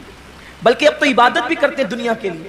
نماز بھی لوگ اس لیے پڑھتے ہیں کہ نماز پڑھوں گا تو تھوڑا مالدار ہو جاؤں، حج کروں گا تو مالدار، بلکہ یہ بھی ہے کہ فلاں بزرگ کی فاتحہ کرنے سے مال ملتا ہے، مال زیادہ آتا ہے، تو اسی نیت سے لوگ، میں نے بہتوں کو دیکھا ہے 11ویں اس نیت سے کرتے ہیں کہ 11ویں کرنے والے جلدی مالدار ہوتے ہیں۔ واہ رے واہ، بڑے پیر کی 11ویں کو کتنا سستے میں بیچا تم نے۔ لوگ مجدد الف ثانی کے یہاں اس لیے جاتے ہیں، بلکہ حضرت مجدد صاحب کے یہاں وہ بھی جاتے ہیں جو اور جگہ کے لیے منع کرتے ہیں، اس لیے کہ مجدد صاحب کے مزار کی خصوصیت یہ ہے جو وہاں حاضری دیتا ہے وہ مالدار ہو جاتا ہے۔ اس مزار کی دو خصوصیت ہے، مجدد الف ثانی کے مزار کی دو خصوصیت ہے، عام انسان جاتا ہے تو مالدار ہو جاتا ہے، حافظ قرآن اگر وہاں جا کر ایک بار قرآن پڑھ لے ساری زندگی پھر وہ کبھی قرآن نہیں بھول سکتا۔ مجدد صاحب کے مزار کی فضیلت یہ، اسی لیے بڑے بڑے بدعتیوں کو وہاں پر قرآن پڑھتے دیکھا گیا، 8 دن کے لیے آتے ہیں، 5 دن کے لیے آتے ہیں، پورا سناتے ہیں۔ ہم کہتے ہیں نادان، غلام کی فضیلت تو مان لی، جس نے وہاں سے نعمتیں پائی اس کو کیوں نہیں مانتا؟ بات یہ ہے، اس کو کیوں نہیں؟ لیکن میں یہ کہنا چاہتا ہوں 11ویں کی عظمت اپنی جگہ۔ لوگ ہر مہینہ غریب نواز کے یہاں جاتے ہیں کہ غریب نواز نوازتے بہت جلدی، ہر چھٹی جاؤ تو بہت جلدی مال آتا ہے۔ میں کہتا ہوں جاؤ، ہر چھٹی نہیں بلکہ بار بار جاؤ، انگنت بار جاؤ، مگر نیتوں کا قبلہ درست کر لو۔ ارے جو مال کے لیے جا رہے وہ مال ختم ہو جائے گا، کبھی اس لیے بھی تو جاؤ یا غریب نواز مال تو بہت دیا ہے، اب ذرا اللہ سے بھی ملا دے۔ جس نے بختیار کو قطب الدین بنایا ہے وہ ہمیں بھی تو کچھ بنا سکتا ہے، جس نے صابر علاء الدین بنایا وہ ہمیں بھی تو کچھ بنا سکتا ہے، جس نے نظام الدین بنایا وہ ہمیں بھی تو کچھ بنا سکتا ہے۔ بات اتنی ہے کہ بختیار گئے ہی تھے قطب الدین بننے کے لیے تو ان کو قطبیت عطا کر دی گئی، نظام گئے تھے نظام الدین بننے کے لیے ان کو وہ بنا دیا گیا۔ ہم جاتے صرف بیٹی کے رشتے کے لیے، بیٹے کے رشتے کے لیے، بچوں کے لیے، بھائیوں کے لیے اور روزی مانگنے کے لیے، تو ہمیں اتنا ہی کچھ ملتا ہے۔ حالانکہ وہ لوگ جب لوگ مجھ سے یہ کہتے ہیں نا کہ حضور سے کہنا کہ میری بھی جھولی بھر دے، تو مجھے تکلیف ہوتی، تو کیا اور تیری جھولی کیا؟ ارے جیسا سخی ہے ویسا مانگ۔ یہ کیوں کہتے ہو کہ ہماری جھولی بھر دو؟ جھولی چھوٹی ہوتی ہے اور ان کی عطا بڑی ہوتی ہے۔ جھولی بھرنے کی بات مت کرو، ارے وہاں سے تو خدا ملتا ہے، وہاں سے جنت ملتی ہے، اس نے جھولی کی بات، جھولی چھوٹے دامن کو جھولی کہتے ہیں، اس لیے جھولی کی بات مت کیا کرو، بلکہ یوں کہا کرو یا رسول اللہ آپ شان والے مجھے اپنی شان کے مطابق عطا کریں۔ اور ہم تو یہ کہتے ہیں یا رسول اللہ میں کیا، میری اوقات کیا، میری جھولی کیا، میرا دامن لاؤں گا تو میں اپنی طاقت کے مطابق لاؤں گا، دامن بھی دو اور جھولی اور دامن بھی عطا کرو، دامن بھی عطا کرو اور دامن میں بھیک بھی عطا کرو۔ دامن بھی دو، دامن میں بھیک بھی عطا کرو. میں دامن لاؤں گا تو اپنی اوقات کے مطابق لاؤں گا، آپ دامن دیں گے تو اپنی شان کے مطابق دیں گے، تو دامن بھی شاندار ہوگا اور دامن کی بھیک بھی شاندار ہوگی. تو جیسا سکی ہے ویسا انسان دنیا ہی میں پڑا ہوا ہے. لوگوں کو چاہیے کہ وہ خدا کی رضا حاصل کرے، رسول کی رضا حاصل کرے. اللہ رسول ملے تو کائنات کی ہر چیز مل جائے.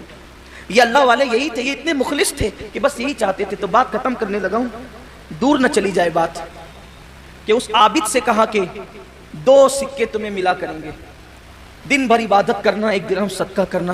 اس نے سوچا یار یہ بات تو اچھی کہتا ہے، پہچانا نہیں کون ہے، بات تو اچھی کہتا ہے. یعنی کہ شیطان کی عادت ہے توڑی پانی کرنا.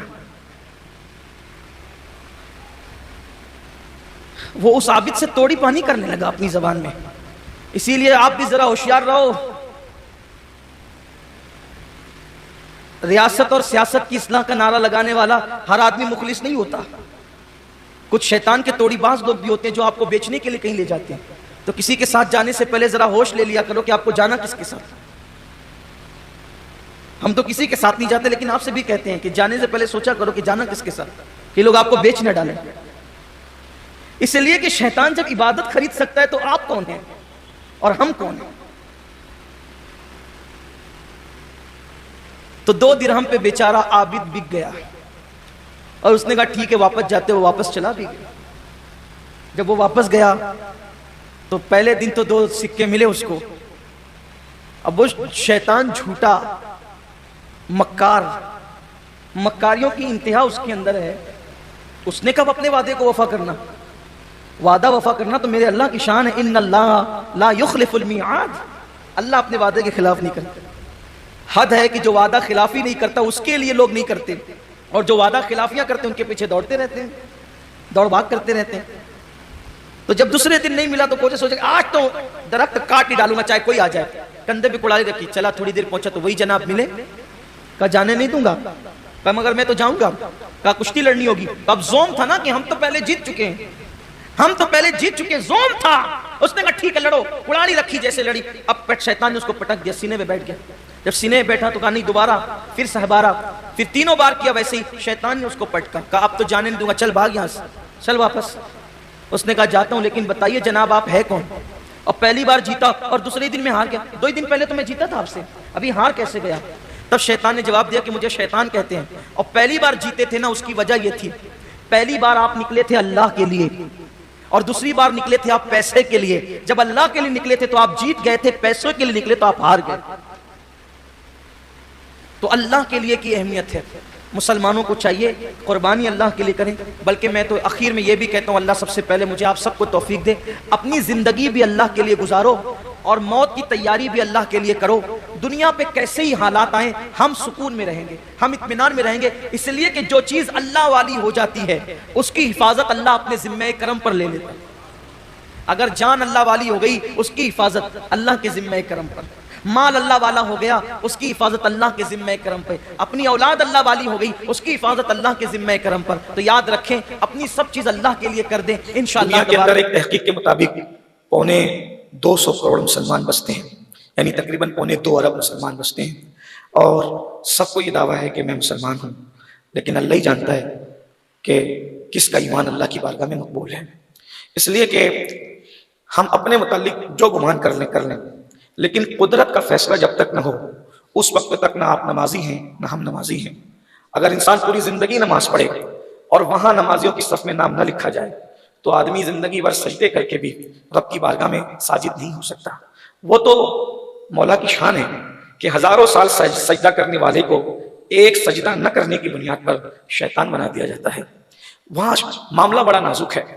لیکن ایمان کی جو کسوٹی ہے اور ایمان کی جو اصل ہے، ایمان کی جو جان ہے اور ایمان کا جو ایمان ہے جو رد ہی نہیں ہوتا، جس پر ایمان کی بنیاد ہے، اور اس امت کو وہ بتانے کی ضرورت ہے، امت کو پتا چلے کہ ایمان کس چیز کا نام ہے. ایمان کسے کہتے ہیں؟ اگر بہت لمبی چوڑی تمہید کے بعد بھی بات ہوگی تو بات ہی ہوگی. اس لیے میں کوئی تمہید کی بجائے وقت میں جتنی مختصر میں گنجائش ہے وہ عرض کر دوں کہ ایمان کی جو اصل و بنیاد ہے وہ حب رسول ہے، محبت رسول ہے، عشق رسول ہے. چاہتے رسول ہے. جس کا عشق جتنا مضبوط ہوتا جاتا ہے اس کا ایمان اتنا ہی کامل ہوتا جاتا ہے, اور جس کا عشق جتنا کمزور ہوتا جاتا ہے اس کا ایمان اتنا ہی کمزور ہوتا جاتا ہے. ایمان کی جان کو عشق مصطفیٰ کہتے ہیں, ایمان کے ایمان کو عشق مصطفیٰ کہتے ہیں. اور عارف رومی علامہ جلال الدین رومی رحمۃ اللہ علیہ سے کسی نے پوچھا تھا کہ میں کیا بنوں کہ میں سب کچھ بن جاؤں گا, تو عارف رومی نے کہا تھا عاشق رسول بن جا, تو سب کچھ بن جائے گا. اس لیے کہ جہاں فرشتوں کے پر تھکتے ہیں, ذرا غور تو کریں, جہاں فرشتوں کے پر تھکتے ہیں عاشق رسول کی پرواز اس کے آگے ہوتی ہے. یہ تو اپنا اپنا ہے فیصلہ, یہ تو اپنی اپنی اڑان ہے. کوئی تھک کے رہ گیا بام تک, کوئی کہکشاں سے گزر گیا. اور یہ بات یاد رکھی جائے, ہم حضور سے جتنا عشق کرتے ہیں اس سے زیادہ محبت مصطفیٰ جان رحمت ہم سے کرتے ہیں. لوگ کہتے ہیں کہ عشق کے لیے حسن ضروری ہے, جو ہے وہ عشق کے لیے علم ضروری ہے, عشق کے لیے اخلاق ضروری ہے. یعنی انسان اگر کسی سے محبت کرتا ہے تو کوئی نہ کوئی وجہ ہونی چاہیے. اگر انسان کے پاس حسن ہے اس وجہ سے اس سے محبت کی جاتی ہے, اس کے اخلاق اچھے ہیں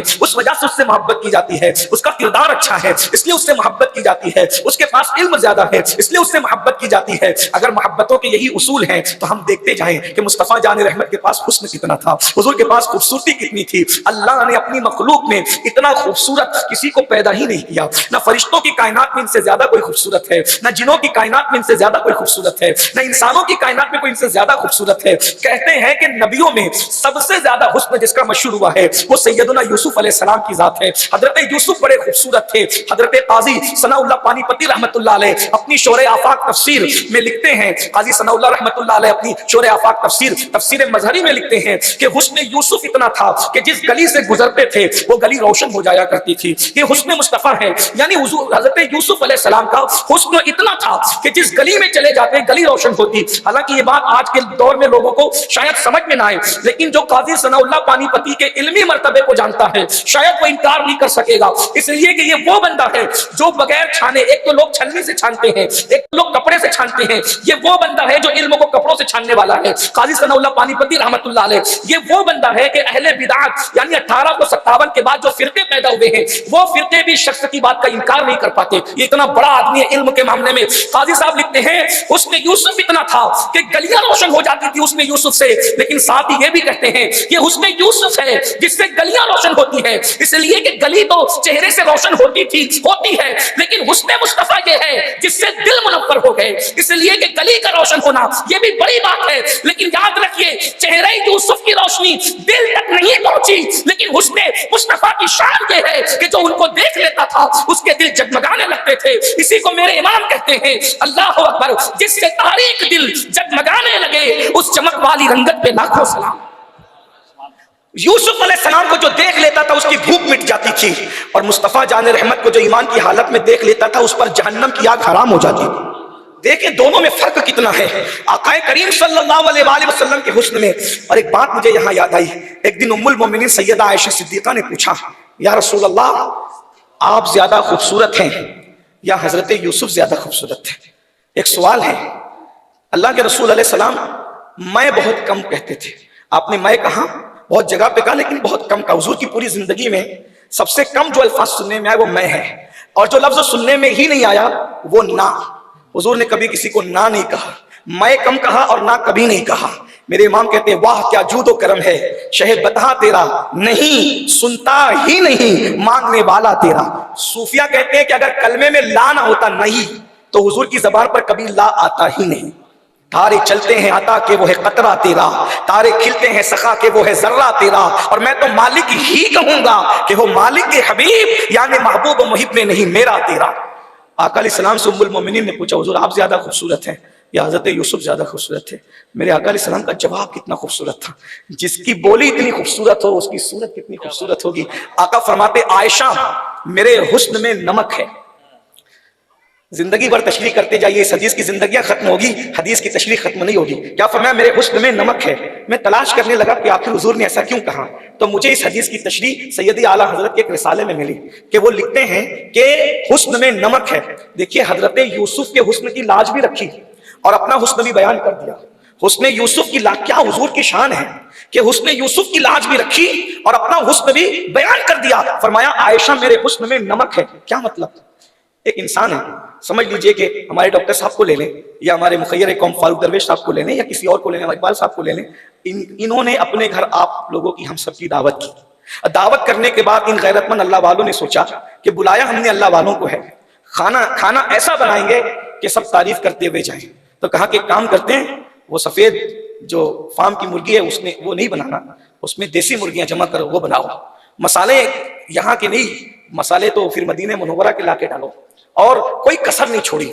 اور پھر اس کے بعد کہا پیر باپو جیسا سید کھائے گا، قاری رضوان جیسا ثنا خان رسول کھائے گا، اور یہ لوگ کھائیں گے. لیکن پھر ڈاکٹر صاحب نے فوراً ایک گھمنڈ سے اپنی گردن کو جھرجھری دی اور کہا جب لاکھوں کی ہانڈی میں بنا چکا تو یہ 5 روپے کا بے اوقاتی نمک اس کو میں ہانڈی میں کیوں ڈالوں؟ جب لاکھوں روپے میں نے ہانڈی پہ خرچ کر دیے ہیں تب میں نے نمک نہیں ڈالنا. جب دسترخوان سج گیا اور جیسے ہی منہ میں لقمہ پڑا تو فوراً لوگ ایک دوسرے کو کنکھیوں سے اشارہ کرنے لگے. لوگوں نے یہ نہیں دیکھا کہ اس میں دیسی گھی ہے، یہ نہیں دیکھا کہ دیسی مرغی ہے، یہ نہیں دیکھا کہ مدینہ منورہ کے مسالے ہیں. جیسے ہی منہ میں پہلا لقمہ پڑا کنکھیوں سے اشارے ہونے لگے، بھئی بات کیا ہے؟ تو بولے کھانے میں نمک نہیں ہے. 5 روپے کے نمک نے سارے محنتوں پر پانی پھیر دیا. مطلب کیا؟ کتنا ہی قیمتی کچھ بھی ڈال لو، جب تک نمک نہیں ملاؤ گے کھانا لذیذ نہیں ہوگا. میرے آقا نے کہا عائشہ میرے حسن میں نمک ہے. یعنی تو کیا سوچ رہی ہے کہ یوسف خوبصورت تھے تو خوبصورت کیوں تھے؟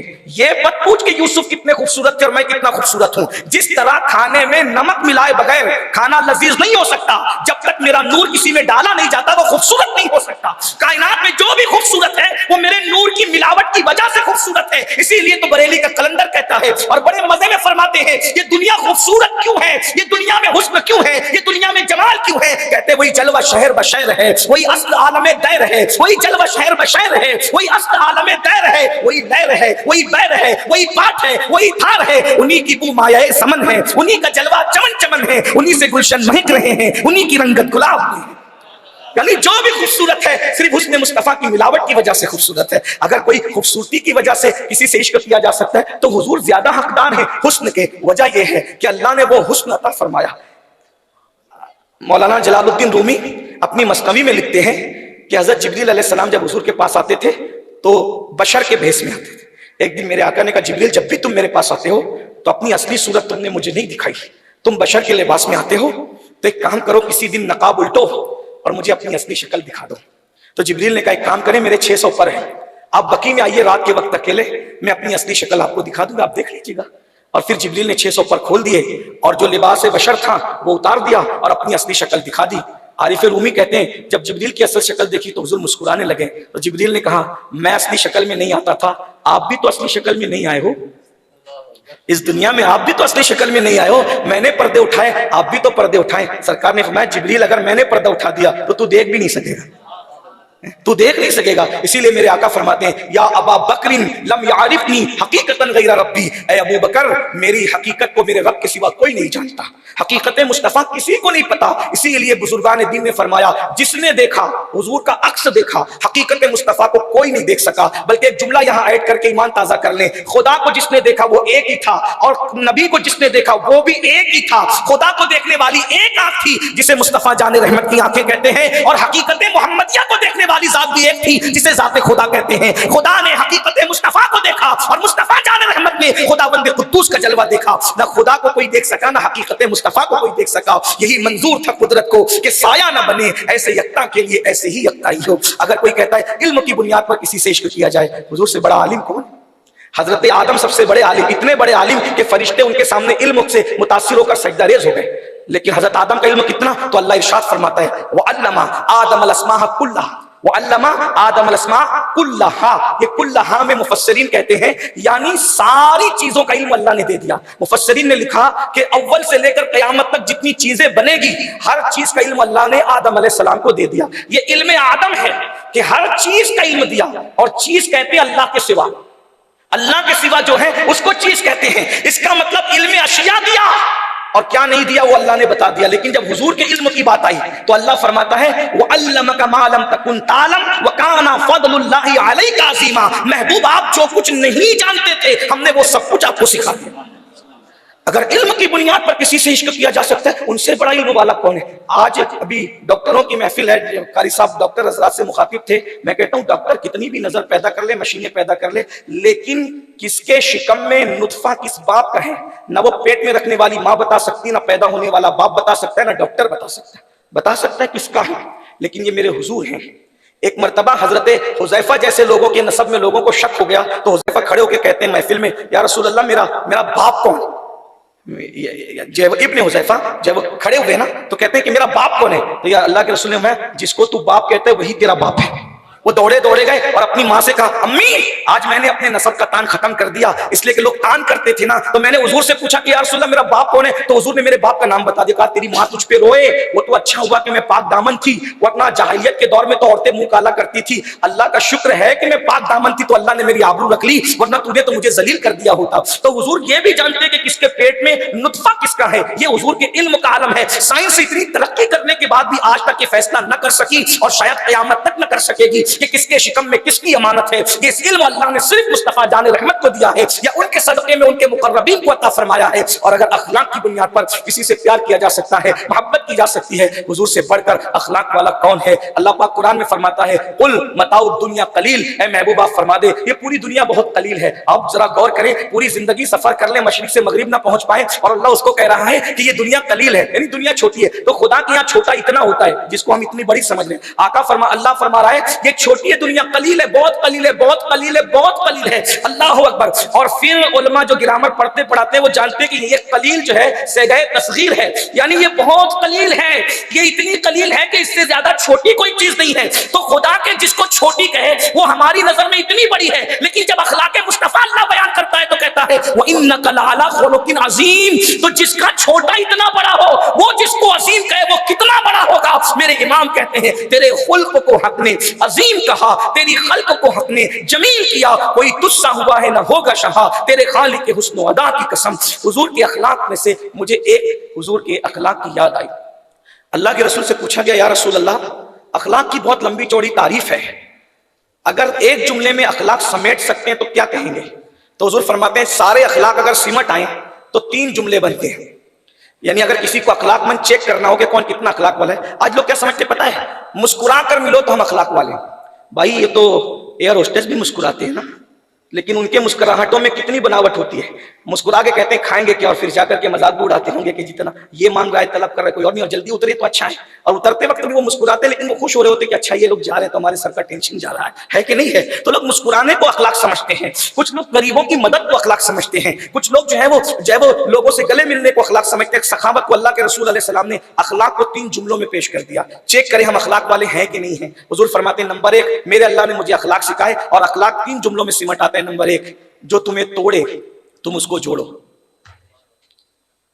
میں سمجھتا ہوں کہ آج عوام تو عوام ہے، نام نہاد اہل مذہب کے اندر بھی یہ چیز نہیں رہ گئی. آج ہم توڑ ہی توڑ رہے ہیں. اللہ کے رسول فرماتے ہیں جو تمہیں توڑے تم اسے جوڑو، یہ اخلاق ہے. پھر فرمایا جو تم سے دور بھاگے تم اس کے قریب چلے جاؤ، یہ اخلاق ہے. اللہ کے رسول علیہ السلام فرماتے ہیں جو تمہیں محروم کرے تم اس کو عطا کر دو، یہ اخلاق ہے. اب بتائیں یہ اخلاق ہمارے پاس ہے کیا؟ مسکرانے والی باتیں تو ہمارے پاس بہت ہے بھائیوں. ہمارے تو ہاتھ ملتے ہیں لیکن سینے میں حسد کی آگ جل رہی ہوتی ہے. ہم عید کے دن ایک دوسرے سے سینے سے سینہ ملا رہے ہوتے ہیں اور پھر دل میں خیال ہوتا ہے کہ اتنا قیمتی اس نے پہنا کیوں ہے، یعنی اتنا اس کے بدن پر قیمتی کپڑا بھی ہمیں گوارا نہیں ہے. یاد رکھنا اللہ کے رسول علیہ السلام فرماتے ہیں حسد نیکیوں کو ایسے کھا جاتا ہے جیسے آگ لکڑیوں کو کھا جاتی ہے. جو قوم سگے بھائیوں سے بھی حسد کرے، جو قوم اپنی بہنوں سے بھی حسد کرے، جو قوم اپنے اماموں سے بھی حسد کرے، جو قوم مذہبی طبقے سے دنیا دار طبقے سے بھی حسد کرے، بتائیں ان کے دلوں میں ایمان کہاں قرار پکڑے گا؟ اللہ کے رسول صلی اللہ علیہ وسلم نے اخلاق کو سمیٹ دیا 3 باتوں کے اندر. جو تمہیں توڑے تم اس کو جوڑو، جو تمہیں محروم کرے اس کو عطا کرو، جو تم سے دور بھاگے تم اس کے قریب جاؤ. آسان نہیں ہے یہ، اس لیے کہ جو ہماری جوتیاں اٹھائے ہم اس کی جوتیاں اٹھاتے ہیں تو برابری ہو گئی. جو پتھر مارے نا اس کو دعائیں دو. یہ ظرف کس کے پاس ہے؟ ایک جملے میں عرض کرتا ہوں، اپنی گفتگو کو اینڈ کی طرف لے جاتا ہوں. اللہ کے رسول علیہ السلام سے ام المومنین سیدہ عائشہ صدیقہ نے پوچھا یا رسول اللہ آپ کی زندگی کا سب سے مشکل دن کون سا؟ سب سے مشکل دن. پھر خود ہی کہنے لگی، چونکہ حضور سے بہت بے تکلفی تھی، حضور بہت محبت کرتے تھے ان سے، تو جب کہتی ہے کہ حضور آپ کی زندگی کا سب سے مشکل ترین دن کون سا تھا، پھر خود ہی کہی حضور احد کا دن مشکل تھا نا آپ کے لیے. ابھی قاری صاحب نے اشارہ کیا احد کا دن مشکل تھا نا، کیونکہ احد کا دن وہ اپنی آنکھوں سے دیکھ چکی تھی. سیدہ عائشہ صدیقہ حضور کے نکاح میں آ چکی تھی، اپنی آنکھوں سے احد دیکھ چکی تھی. سوال خود ہی کرتی، جواب بھی خود ہی دیتی ہے. بہت زندگی میں سب سے مشکل دن احد تھا نا. احد کیا تھا؟ 70 جنازے ایک ساتھ اٹھے. اگر ایک گاؤں میں 7 جنازے ایک ساتھ اٹھے نا تو پورا گاؤں غم میں ڈوب جاتا ہے. 70 جنازے ایک ساتھ، اور وہ بھی جنازوں کی کیفیت کیا ہے؟ ناکیں کاٹ لی گئی ہے، ہونٹ کاٹ لیے گئے ہیں، کان کاٹ لیے گئے ہیں، انگلیاں کاٹ لی گئی ہیں، اور لاشیں پہچان میں نہیں آ رہی ہے.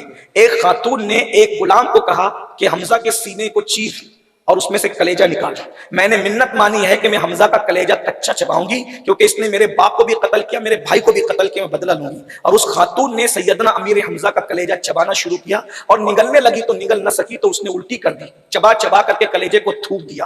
اللہ کے رسول علیہ السلام اپنی پوری ظاہری حیات میں سب سے زیادہ کسی صدمے پہ روئے ہیں تو وہ حضرت امیر حمزہ کی شہادت ہے. آقا فرماتے ہیں اگر مجھے میری پھوپھیوں کا خیال نہ ہوتا تو میں حمزہ کا لاشا ایسے ہی پڑا رہنے دیتا جس کو درندے کھا جاتے تاکہ اس کے درجات اور بلند ہوتے, کیونکہ شہید کی شہادت جتنی دردناک ہوتی ہے اس کو اللہ اتنا ہی اجر عطا کرتا ہے, اس کے درجات اتنے ہی بلند کرتا ہے. اور اس کے بعد آپ کو یہ بات بھی بتا دوں, حضرت سیدنا مصعب ابن عمیر رضی اللہ تبارک و تعالیٰ عنہ, اللہ اکبر, یہ سب سے مالدار باپ کے بیٹے تھے پورے مکہ میں. ان سے زیادہ قیمتی عطر کوئی نہیں لگاتا تھا, ان سے زیادہ قیمتی کپڑے کوئی نہیں پہنتا تھا. مصعب ابن عمیر نے جب کلمہ پڑھا ہے تو ماں نے کہا یا مجھے چھوڑ دے یا محمد کو چھوڑ دے. فرمایا تجھ جیسی ہزاروں مائیں نبی کے قدموں پہ قربان کر دوں گا. ماں کو غصہ آیا, کہا میرے گھر سے نکل جا, کپڑے اتار دے, سارا عیش عشرت چھوڑ دے. کہا سب چھوڑ دیں گے. ٹاٹ کا لباس پہنا اور بارگاہ رسالت میں آ کے چپکے سے بیٹھ گئے. سرکار نے دیکھا, پہچانا اس کو, جی یا رسول اللہ یہ مصعب ہے نا عمیر کا بیٹا. اور خدا کی شان, اللہ کے رسول سے ان کے دل میں اتنا عشق ہو گیا تھا کہ ان کی شباہت حضور سے ملنے جلنے لگی تھی,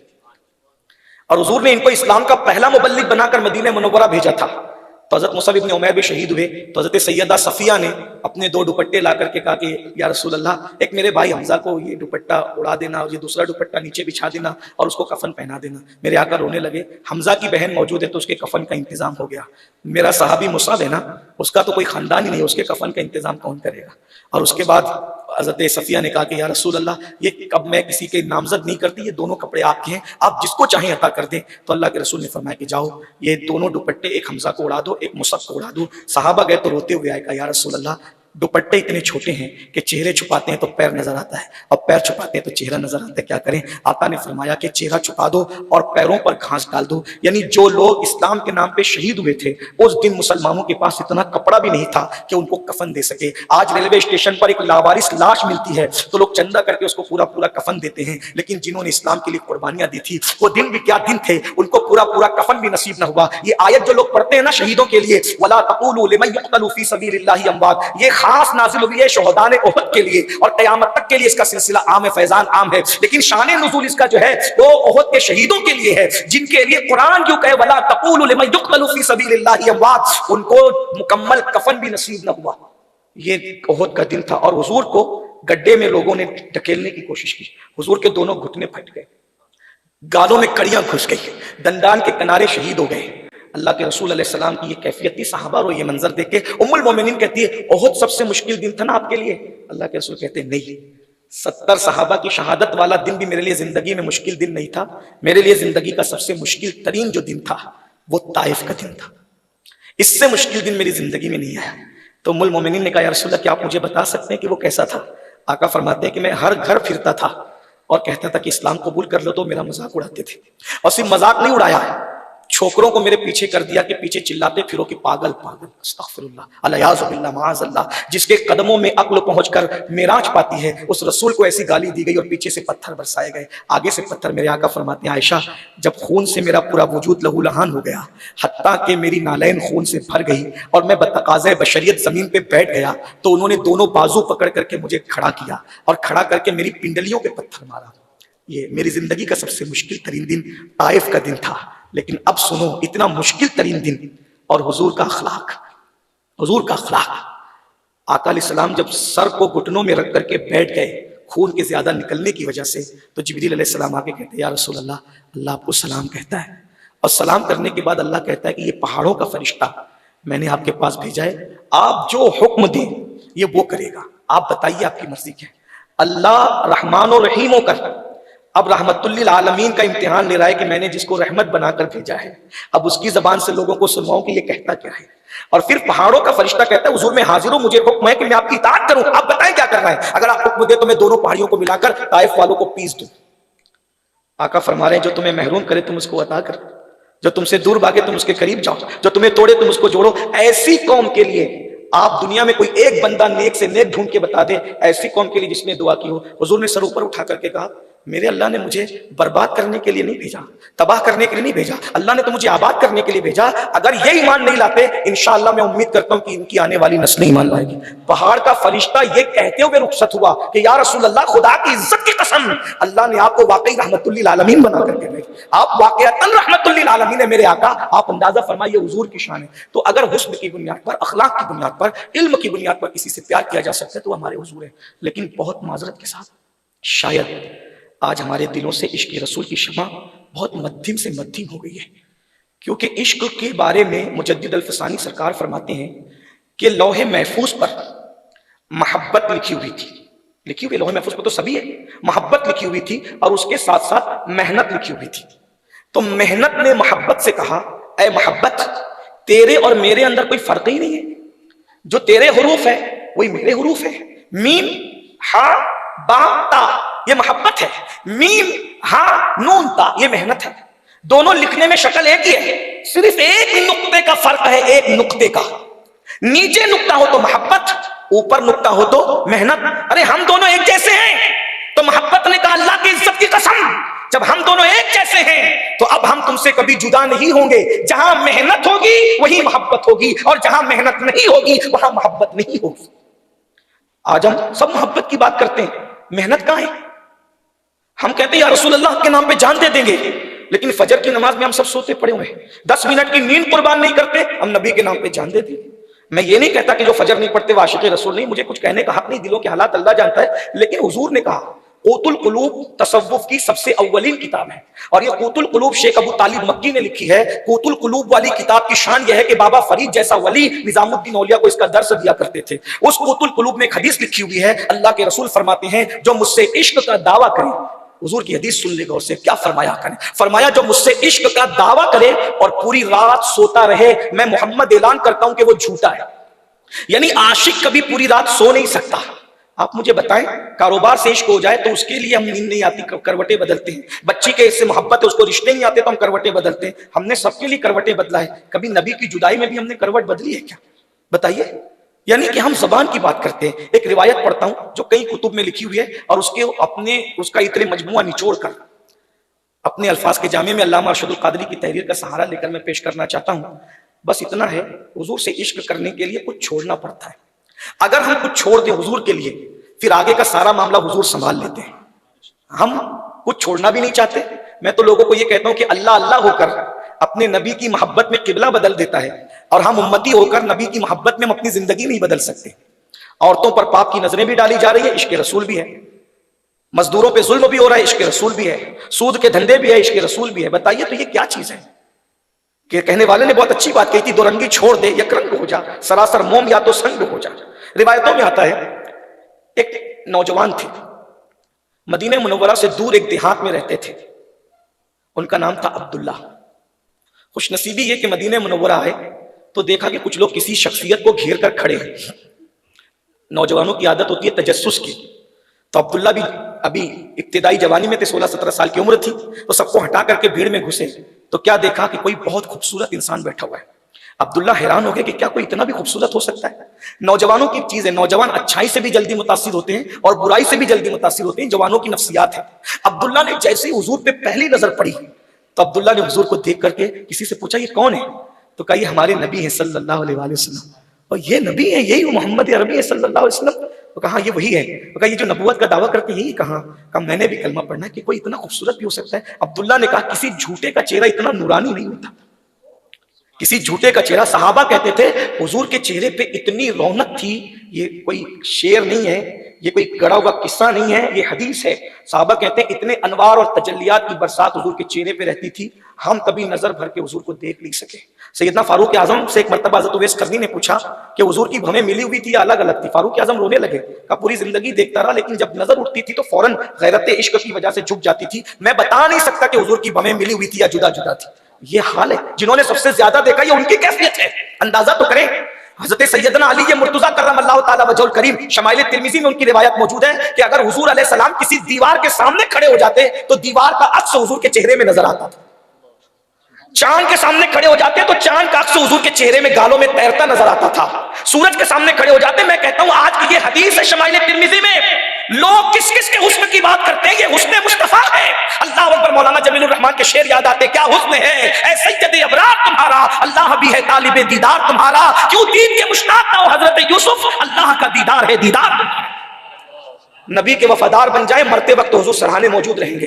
وفاداری کی ضرورت ہے، بس ہم نے سب سے وفا کی ہے، شاید ہم حضور سے وفا نہیں کر پا رہے، بہت معذرت کے ساتھ، میں بھی اور آپ بھی، ہم کہیں نہ کہیں عشق میں کمزور ہیں، کہیں نہ کہیں عشق میں بہت کمزور ہیں۔ اللہ اکبر۔ تو حضرت عبداللہ کی بات چل رہی تھی، حضور کو دیکھ کر کے شہدا ہو گئے، کلمہ پڑا، مسلمان ہو گئے۔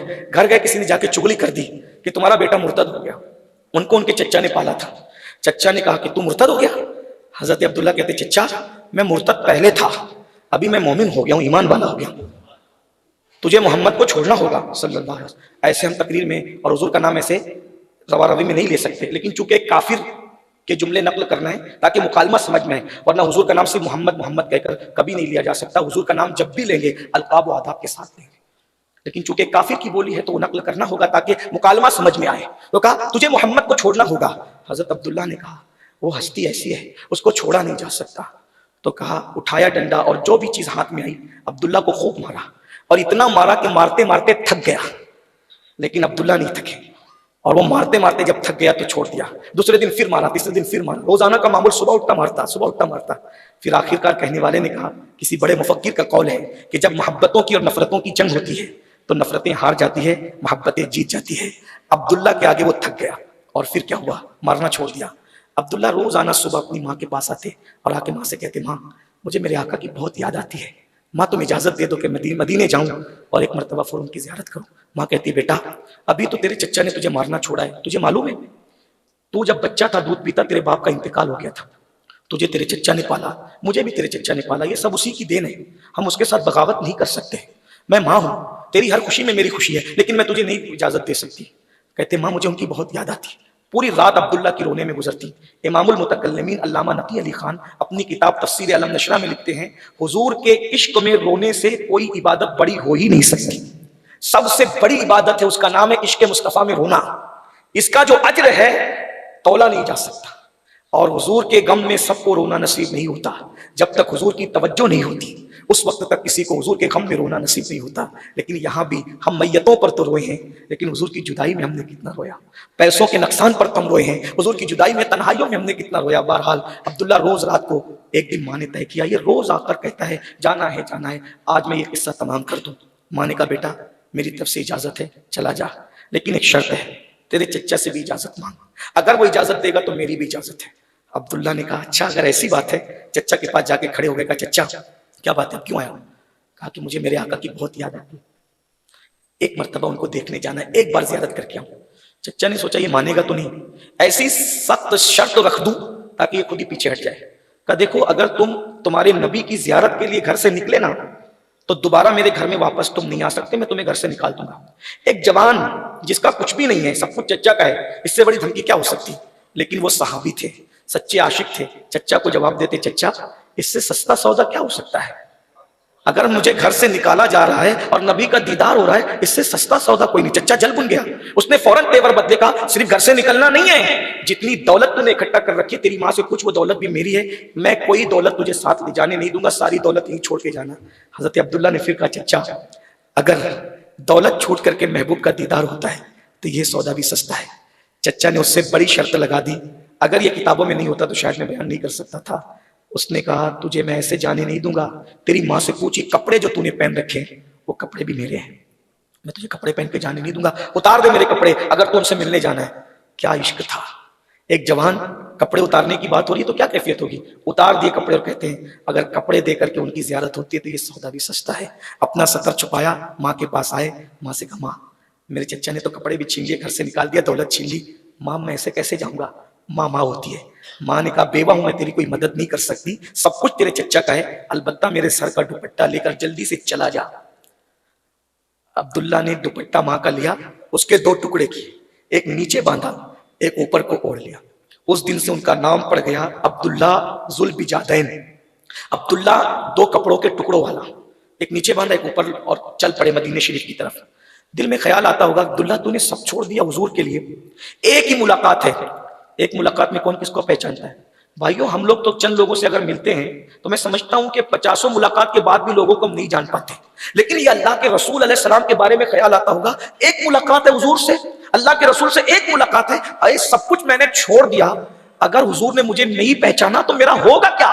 تو خیال آتا ہے نہ پہچانے تو نہ پہچانے، ہمیں تو ان کے عشق سے کام ہے، اور عشق میں کوئی صلہ نہیں مانگا جاتا، عشق میں جان پہچان نہیں ہوتی، عشق میں کوئی بدلہ نہیں مانگا جاتا، عشق کہتے ہی اس کو ہیں، کس کو عشق کہتے ہیں کہ روٹنے کا سبب تو تم جانو، ہم تو مصروف ہیں منانے میں، مرتن من تھن سب پھونک دیا، یہ جان بھی پیارے جلا جانا، بیدر شاہ کہتے ہیں مجھے برباد کر برباد رکھ برباد رہنے دے، بہر صورت میرے دل میں تو اپنی یاد رہنے دے، ارے جو چاہے محبوب کر لے مگر تو میرے دل میں آ کر کے بس جا، کفس میں قید کر یا قید سے آزاد رہنے دے، بہر صورت مجھے تو باغ میں سیاد رہنے دے، ارے کچھ بھی کر لے لیکن تیری یاد میرے دل سے نہ جائے، تیری محبت میرے دل سے نہ جائے، دل میں خیال ہے اور جو ہو پہچانے نہ پہچانے وہ جانے، میں نے تو غلامی کرنا ہے بس۔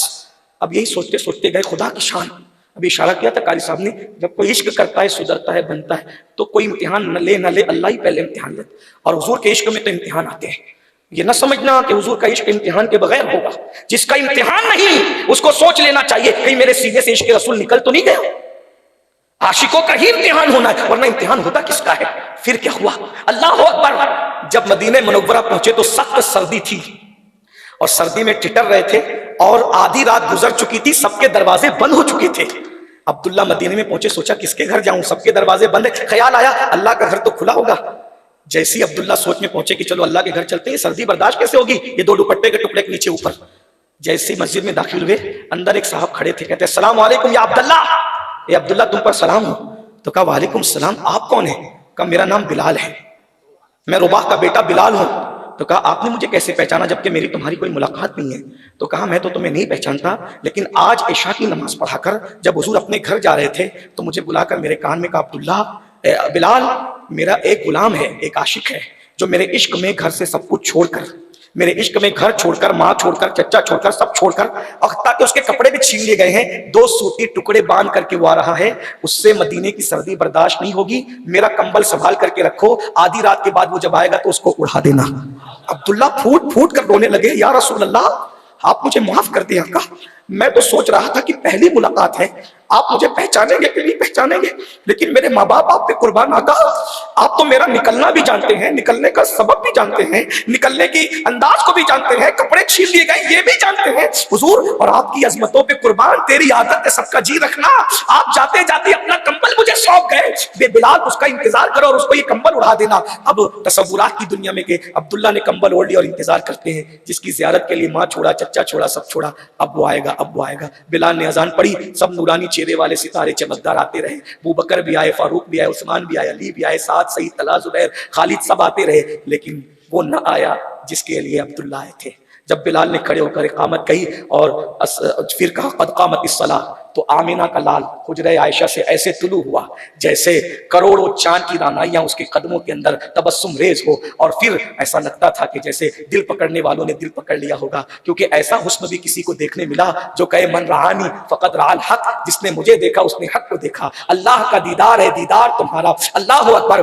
بلا عبداللہ کی نماز پہلی کیسے گزری حضور کے پیچھے یہ تو عبداللہ جانے، لیکن اگر میں تخیلات کی دنیا میں سفر کراؤں تو یہ کہہ سکتا ہوں کہ عبداللہ سوچتے ہوں گے جس کی آواز اتنی شیریں ہے اس کے حسن کی ملاحتوں کا عالم کیا ہوگا، کیوں حسن داؤد کی آواز میں اتنا حسن تھا کہ پرندے ٹھہر جاتے تھے، داؤد کی آواز کا حسن پرندوں کو متاثر کرتا ہے، اور یا رسول اللہ آپ کی آواز میں کیا چاشنی ہے کہ خدا خود آپ کی آواز کا مشتاق ہے، کہتا ہے قل قل قل، استاد زمن کہتے ہیں قل کہہ کے اپنی بات بھی لب سے تیرے سنی، اللہ کو ہے اتنی تیری گفتگو پسند۔ کیسی بات کرتے تھے صحابہ کہتے ہیں جب وہ بات کرتے تھے تو ایسا لگتا تھا جیسے پھول جڑ رہے ہیں، میرے امام کہتے ہیں وہ گل ہے لبہائے نازک ان سے، وہ گل ہے لبہائے نازک ان کے ہزار چھڑتے ہیں پھول جن سے گلاب گلشن میں دیکھے بلبل، یہ دیکھ گلشن گلاب میں ہے۔ عبداللہ دل میں سوچتے ہیں اب حضور سلام پھیریں گے، جب بیٹھیں گے تو میں کیسے بتاؤں گا کہ میں وہی عبداللہ ہوں جس کے لیے آپ نے کمبل دیا، میں وہی عبداللہ ہوں جو گھر چھوڑ کے آیا، کیسے تعارف کراؤں گا اپنا، کیا بولوں گا کیا بولوں گا کیا بولوں گا۔ جیسے حضور نے سلام پھیرا اور قبلے کی طرف پشت کر کے صحابہ کی طرف رخ کر کے بیٹھ گئے تو سب پر نظر ڈالی، سردی کا موسم تھا، سب کمبل میں چھپے ہوئے تھے،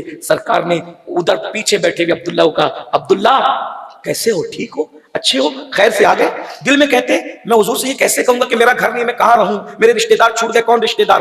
کچھ نہیں کہا، جو کہہ سکا نہ لب سے، ملی وہ مراد بھی، میرے سکوت پر بھی شہاں کی نظر گئی، بن مانگے دیا اور اتنا دیا، دامن میں ہمارے سمایا نہیں۔ عبداللہ گھبرانا نہیں، یہ مسجد نبوی ہی تیرا گھر ہے، اللہ کا گھر ہی تیرا گھر ہے، اور تجھے گھر سے نکال دیا گیا، یہ میرے صحابہ تیرے رشتہ دار ہے۔ اور صحابوں کا خبردار، اب بات جو کہی جا رہی، خبردار یہ عبداللہ کچھ بھی کرے کوئی اس کا دل نہ دکھانا، یہ جو کرے اس کو کرنے دینا۔ ایک دن عبداللہ شوق میں قرآن کی تلاوت زور سے کر رہے ہیں، فاروق اعظم کو جلال آ گیا، ڈانٹ دیا، اتنی زور سے قرآن کی تلاوت کرتے ہو؟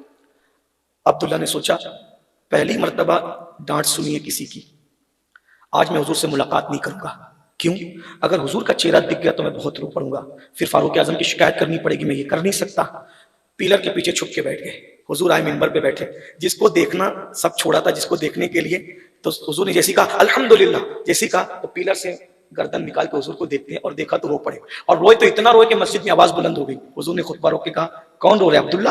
جی یا رسول اللہ، اگر بلا بھی لیتے تو معراج تھی، لیکن آقا عشق کرنے والوں پر کیسا کرم کرتے ہیں، بلایا نہیں، منبر چھوڑ کے عبداللہ کے پاس آئے، سینے سے لگایا، عبداللہ ہمک ہمک کر رونے لگے، کیا ہوا عبداللہ، کیا ہوا عبداللہ؟ عبداللہ بتاتے نہیں۔ فاروق اعظم کہتے ہیں یا رسول اللہ اس کو میں نے ڈانٹا ہے۔ آقا نے عمر میں نے پہلے ہی کہا تھا نا یہ کچھ بھی کرے اس کو ڈانٹنا نہیں، آج کے بعد یہ کچھ بھی کرے، اس لیے کہ میرے عشق میں اس نے قربانی بہت دی ہے۔ پھر بہت لمبی داستان ہے، لیکن اینڈ ان کی زندگی کا یہ ہوتا ہے۔ حضرت عبداللہ ابن مسعود کہتے ہیں کہ ہم لوگ تبوک جا رہے تھے، تو تبوک جا رہے تھے تو عبداللہ کا کوئی رشتہ دار نہیں تھا، عبداللہ حضور کے آگے پیچھے رہتے تھے، بکریوں کو چارہ کھلانا، اونٹوں کی نگہبانی کرنا، حضور کے در پہ پڑے رہنا، کیا زندگی تھی نا۔ کبھی کبھی مجبوریاں بھی کتنا بلند کر دیتی ہے، ارے گھر سے بے گھر ہوئے تو نبی کا در مل گیا، آسیوں کو در تمہارا مل گیا، بے ٹھکانوں کو ٹھکانہ مل گیا، فضل رب سے پھر کمی کس بات کی، مجھ کو روزی کا سہارا مل گیا۔ دیکھو تو صحیح، عبداللہ حضور نے کہا سب تبوک چلو، عبداللہ بھی چلے، جوان تھے، مکمل جوان تھے، تبوک گئے۔ حضرت عبداللہ ابن مسعود کہتے ہیں عاشقوں پر انعام کیا ہے سن لو اور بات پوری ہوتی ہے۔ عبداللہ ابن مسعود کہتے ہیں ایک رات میرا دل بے چین ہوا، گھبراہٹ ہوئی، تو میں نے سوچا یہ گھبراہٹ کیوں ہو رہی ہے، بے چینی کیوں ہو رہی ہے؟ کیونکہ حادثہ جب کوئی ہونے والا ہوتا ہے نا تو کبھی کبھی دل گھبراتا ہے۔ میں اپنے حجرے سے نکلا، حضور کے خیمے میں گیا، حضور خیمے میں نہیں تھے، میں نے کہا اللہ خیر، حضور اپنے خیمے میں آدھی رات کے وقت نہیں، صدیق اکبر کے خیمے میں گیا، صدیق بھی نہیں، فاروق اعظم کے خیمے میں گیا، فاروق اعظم بھی نہیں، میں بے چین ہو گیا، تڑپ گیا، اللہ خیر، تینوں اپنے اپنے خیموں میں نہیں ہیں۔ جب میں نکل کے پریشان تھا تو میں نے دیکھا دور ایک مشعل جل رہی ہے اور سب لوگ ایک جگہ گھیرا بنا کے کھڑے ہیں۔ میں دوڑا گیا تو پتا چلا اسی عبداللہ ذوالبجادین کا تبوک میں انتقال ہو گیا۔ تبوک میں کسی کی شہادت نہیں ہوئی کیونکہ جنگی نہیں ہوئی، لیکن ان کا انتقال ہو گیا، یہ طبعی موت دنیا سے جوانی میں تھی۔ ان کا جنازہ تیار ہو رہا تھا، کفن وغیرہ پہنایا جا رہا تھا۔ حضرت عبداللہ ابن مسعود کہتے ہیں میں آگے جا کے کھڑا ہو گیا، مشعل کی روشنی میں میں دو چہرے دیکھ رہا تھا، ایک حضور کا چہرہ، ایک عبداللہ کا چہرہ۔ عبداللہ کی موت پہ حضور رو رہے تھے اور وہ آنسو حضور کے داڑھی کی طرف آ کر نچھاور ہو رہے تھے۔ جب جنازہ تیار ہو گیا تو صحابہ نے کہا یا رسول اللہ جب کوئی دنیا سے جاتا ہے تو رشتہ دار قبر میں اترتے ہیں، تو عبداللہ کا تو کوئی رشتہ دار ہی نہیں ہے، کون قبر میں اترے گا؟ میرے آقا فرماتے ہیں میرے عبداللہ کی قبر میں میرے سوا اور کون اترے گا؟ میں نے قبر میں اترنا ہے۔ عبداللہ ابن مسعود کہتے ہیں پوری زندگی میں نے کبھی کسی پہ رشک نہیں کیا کیونکہ اللہ نے مجھے ہر نعمت دی تھی، میں کیا رشک کرتا، لیکن اس دن دل پکڑ کے میں کہہ رہا تھا کاش اے ذوالبجادین تو نہ جاتا دنیا سے، تیری جگہ میں مر جاتا تو مجھے بھی یہ نصیب ہوتا۔ میں دیکھ رہا تھا کہ حضور علیہ السلام ان کی قبر میں اترے اور دونوں ہاتھوں میں عبداللہ کو یوں لیا اور یوں لے کر کے اللہ کے رسول نے آسمان کی طرف نظر اٹھا کے کہا اے اللہ مرے دم تک میں اس سے راضی تھا، تو بھی اس سے راضی ہو جا، تو گواہ رہنا اس نے مجھے کبھی ناراض نہیں کیا۔ اور اس کے بعد عبداللہ کو جب حضور نے قبر میں اتارا تو سب منظر دیکھ کر صحابہ رو پڑے، کیوں؟ کیونکہ حضور کی آنکھوں سے آنسو ٹپ ٹپ ٹپک رہے تھے اور اس کے بعد حضرت عبداللہ کے کفن پہ گر رہے تھے، چہرے پر آ رہے تھے، تو صحابہ کرام ایک دوسرے سے کہتے تھے کیا خوش نصیبی ہے کہ قیامت کے دن کوئی حج کا ثواب لے کے اٹھے گا، کوئی جہاد کا ثواب لے کے اٹھے گا، کوئی تلاوت کا ثواب لے کے اٹھے گا۔ عبداللہ تیرا نصیب ہے تو نبی کے آنسوؤں کو لے کر کے اٹھے گا، قبر میں تو رسول اللہ کے آنسو لے کر کے جا رہا ہے، تیرے کفن میں رسول اللہ کے آنسو ہے، اور حضور گواہی دے رہے ہیں اے اللہ اس نے موت کے وقت تک کبھی مجھے ناراض نہیں کیا، میں اس سے راضی ہوں۔ اور اس کے بعد صحابہ یہ منظر دیکھ کر کے رو پڑے اور پھر آقا نے ارشاد فرمایا کشتہ عشق رسول کو اس کی آخری آرامگاہ میں نے رکھ دیا ہے، اور اب جو ہے اس کی قبر پر مٹی ڈال کر کے اس کو برابر کر دیا جائے۔ صحابہ حضور کی اتباع میں روتے ہوئے مٹی ڈالتے جا رہے تھے، روتے جا رہے تھے۔ عبداللہ کی موت پہ کوئی نہیں رو رہا تھا، سب اپنی قسمت پہ رو رہے تھے، کاش ہمیں بھی یہ نصیب ملتا کہ حضور اپنے ہاتھوں سے ہمیں قبر میں لٹاتے، حضور کے آنسو ہمارے قبر کفن میں سجتے، حضور کے آنسو ہمارے چہرے میں سجتے۔ لیکن علامہ ارشد القادری رحمۃ اللہ علیہ اس نتیجے پر پہنچے کہ لوگ کہتے ہیں قبر میں حضور آئیں گے،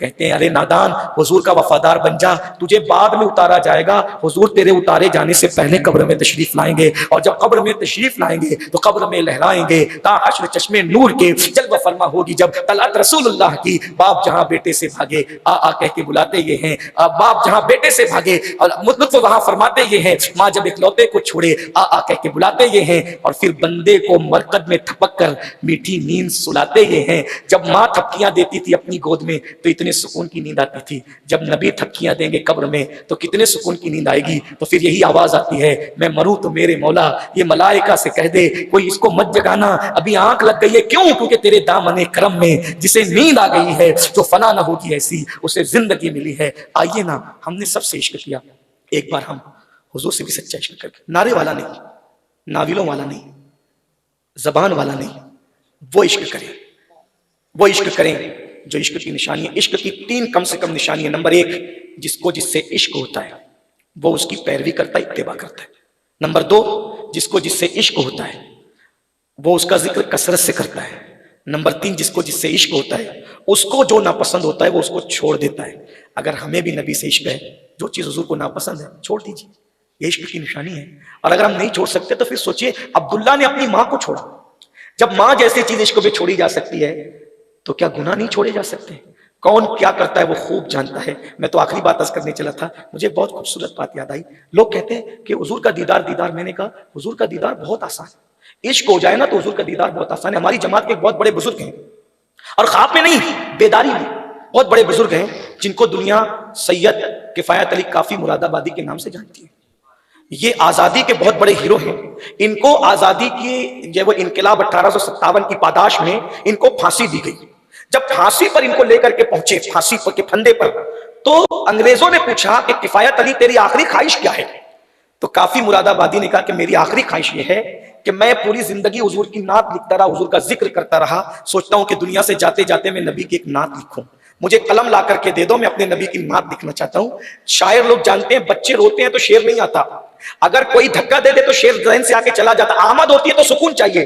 وہ کیسا عاشق تھا بھائی جو پھانسی کے پھندے کے پاس کھڑا ہو کر کے نعت لکھ رہا ہے، اور لیکن کوئی علم و ادب کی کوئی غلطی نہیں، یہ ادبی شاہکار ہے یہ نعت جو کافی نے پھانسی کے پھندے کے سامنے لکھی ہے۔ اس لیے کہ میں اکثر لوگوں کو کہتا ہوں، لوگوں کو مدینے جانے میں جتنی خوشی ہوتی ہے، عاشق کو مر جانے میں اس سے زیادہ خوشی ہوتی ہے، کیونکہ تم مدینے جاؤ تو گنبد نظر آتا ہے اور مر جاؤ تو گنبد والا نظر آتا ہے۔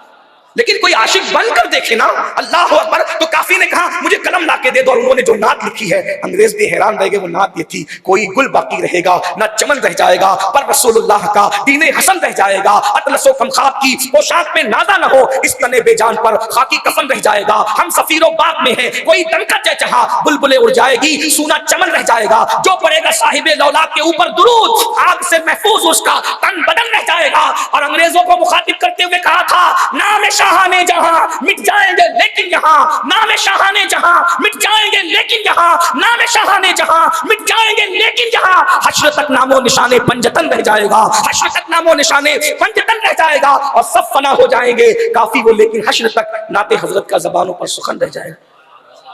انگریز چڑ گئے، کہا کہ یہ کافی ایسی باتیں کرتا ہے اپنے نبی کی شان میں، بلے اس کو اتنی آسانی سے نہیں مارنا۔ تو اس زمانے میں کوئلے کی استریاں ہوتی تھی، پاور کی نہیں ہوتی تھی، استریوں کے اندر کوئلے جلائے، اور کوئلے کو جب تب گئے اور استریاں گرم ہو گئی تو کہا کافی کے بدن پر چلا دو۔ تو حضرت کافی کے بدن پر جب استری رکھ کر چلانے لگے تو ان کی زبان سے نکلا اغثنی یا رسول اللہ۔ ان کی زبان سے کیا نکلا؟ حضور کو پکارنے کے لیے یقین چاہیے، واللہ وہ سن لیں گے، فریاد کو پہنچیں گے، اتنا تو ہو کوئی کہ آہ کرے دل سے۔ قرآن کہتا ہے کہ تمہارا تکلیف میں پڑنا میرے محبوب کو بے قرار کر دیتا ہے۔ لقد جاءکم رسول من انفسکم عزیز علیہ ما عنتم حریص علیکم بالمؤمنین رؤوف الرحیم۔ کاٹا تمہیں چبھتا ہے، درد محبوب محسوس کرتے ہیں، بے چین تم ہوتے ہو، محبوب بے قراریوں کو محسوس۔ عشق کر کے دیکھو، اکیلے رہو گے تو لگے گا کوئی تمہارے ساتھ ہے، رو گے تو کوئی لگے گا اپنی آستین سے کوئی تمہارے آنسوؤں کو خشک کر رہا ہے، کوئی تمہارا دل توڑے گا تو لگے گا کوئی تمہارے سینے پہ تسلی کا ہاتھ لے کر کے موجود ہے۔ عشق کر کے تو دیکھو، سب سے پیار کیا ان سے ہی پیار کر کے دیکھو، ہماری جان سے زیادہ قریب ہے۔ النبی اولا بالمؤمنین من انفسہم۔ جب کافی کے بدن پر استری رکھ کر چلائی جا رہی تھی تو زبان پہ آیا اغثنی یا رسول اللہ۔ جیسی اغثنی یا رسول اللہ بن کر کے کہا نا تو آواز آئی، میں تو تیرے سرہانے موجود ہوں، میں تو تیرے سرہانے موجود ہوں۔ آنکھیں کھولی تو دیکھا حضور ہیں، اور جب حضور کو دیکھا تو سارا درد بھول گئے، روتے ہوئے کہتے تھے آقا میں نے بہت دیر کر دی، آقا یا رسول اللہ میں نے بہت دیر کر دی، اگر مجھے یہ معلوم ہوتا کہ بدن پر استریاں چلانے سے آپ کی زیارت ہوتی ہے تو میں اتنی دیر نہ کرتا، یہ میں بہت پہلے کر چکا ہوتا آپ کے دیدار کی خاطر۔ یہ عشق والوں کا انجام ہے۔ کاش اللہ مجھے بھی عشق نصیب فرمائے، آپ کو بھی عشق نصیب فرمائے، اللہ ہماری نسلوں کو عشق نصیب فرمائے۔ بہت تفصیل ہے لیکن 3 باتوں پر عمل کر لیں، اللہ کرے دل میں محبت پیدا ہو۔ ایک، ان کی اتباع کریں، ان کی سنتوں پر عمل کریں۔ دوسرا، ان کا ذکر کثرت سے کریں، بہت کچھ نہیں آتا تو درود پڑھو، یہی تو ان کا ذکر کثرت سے۔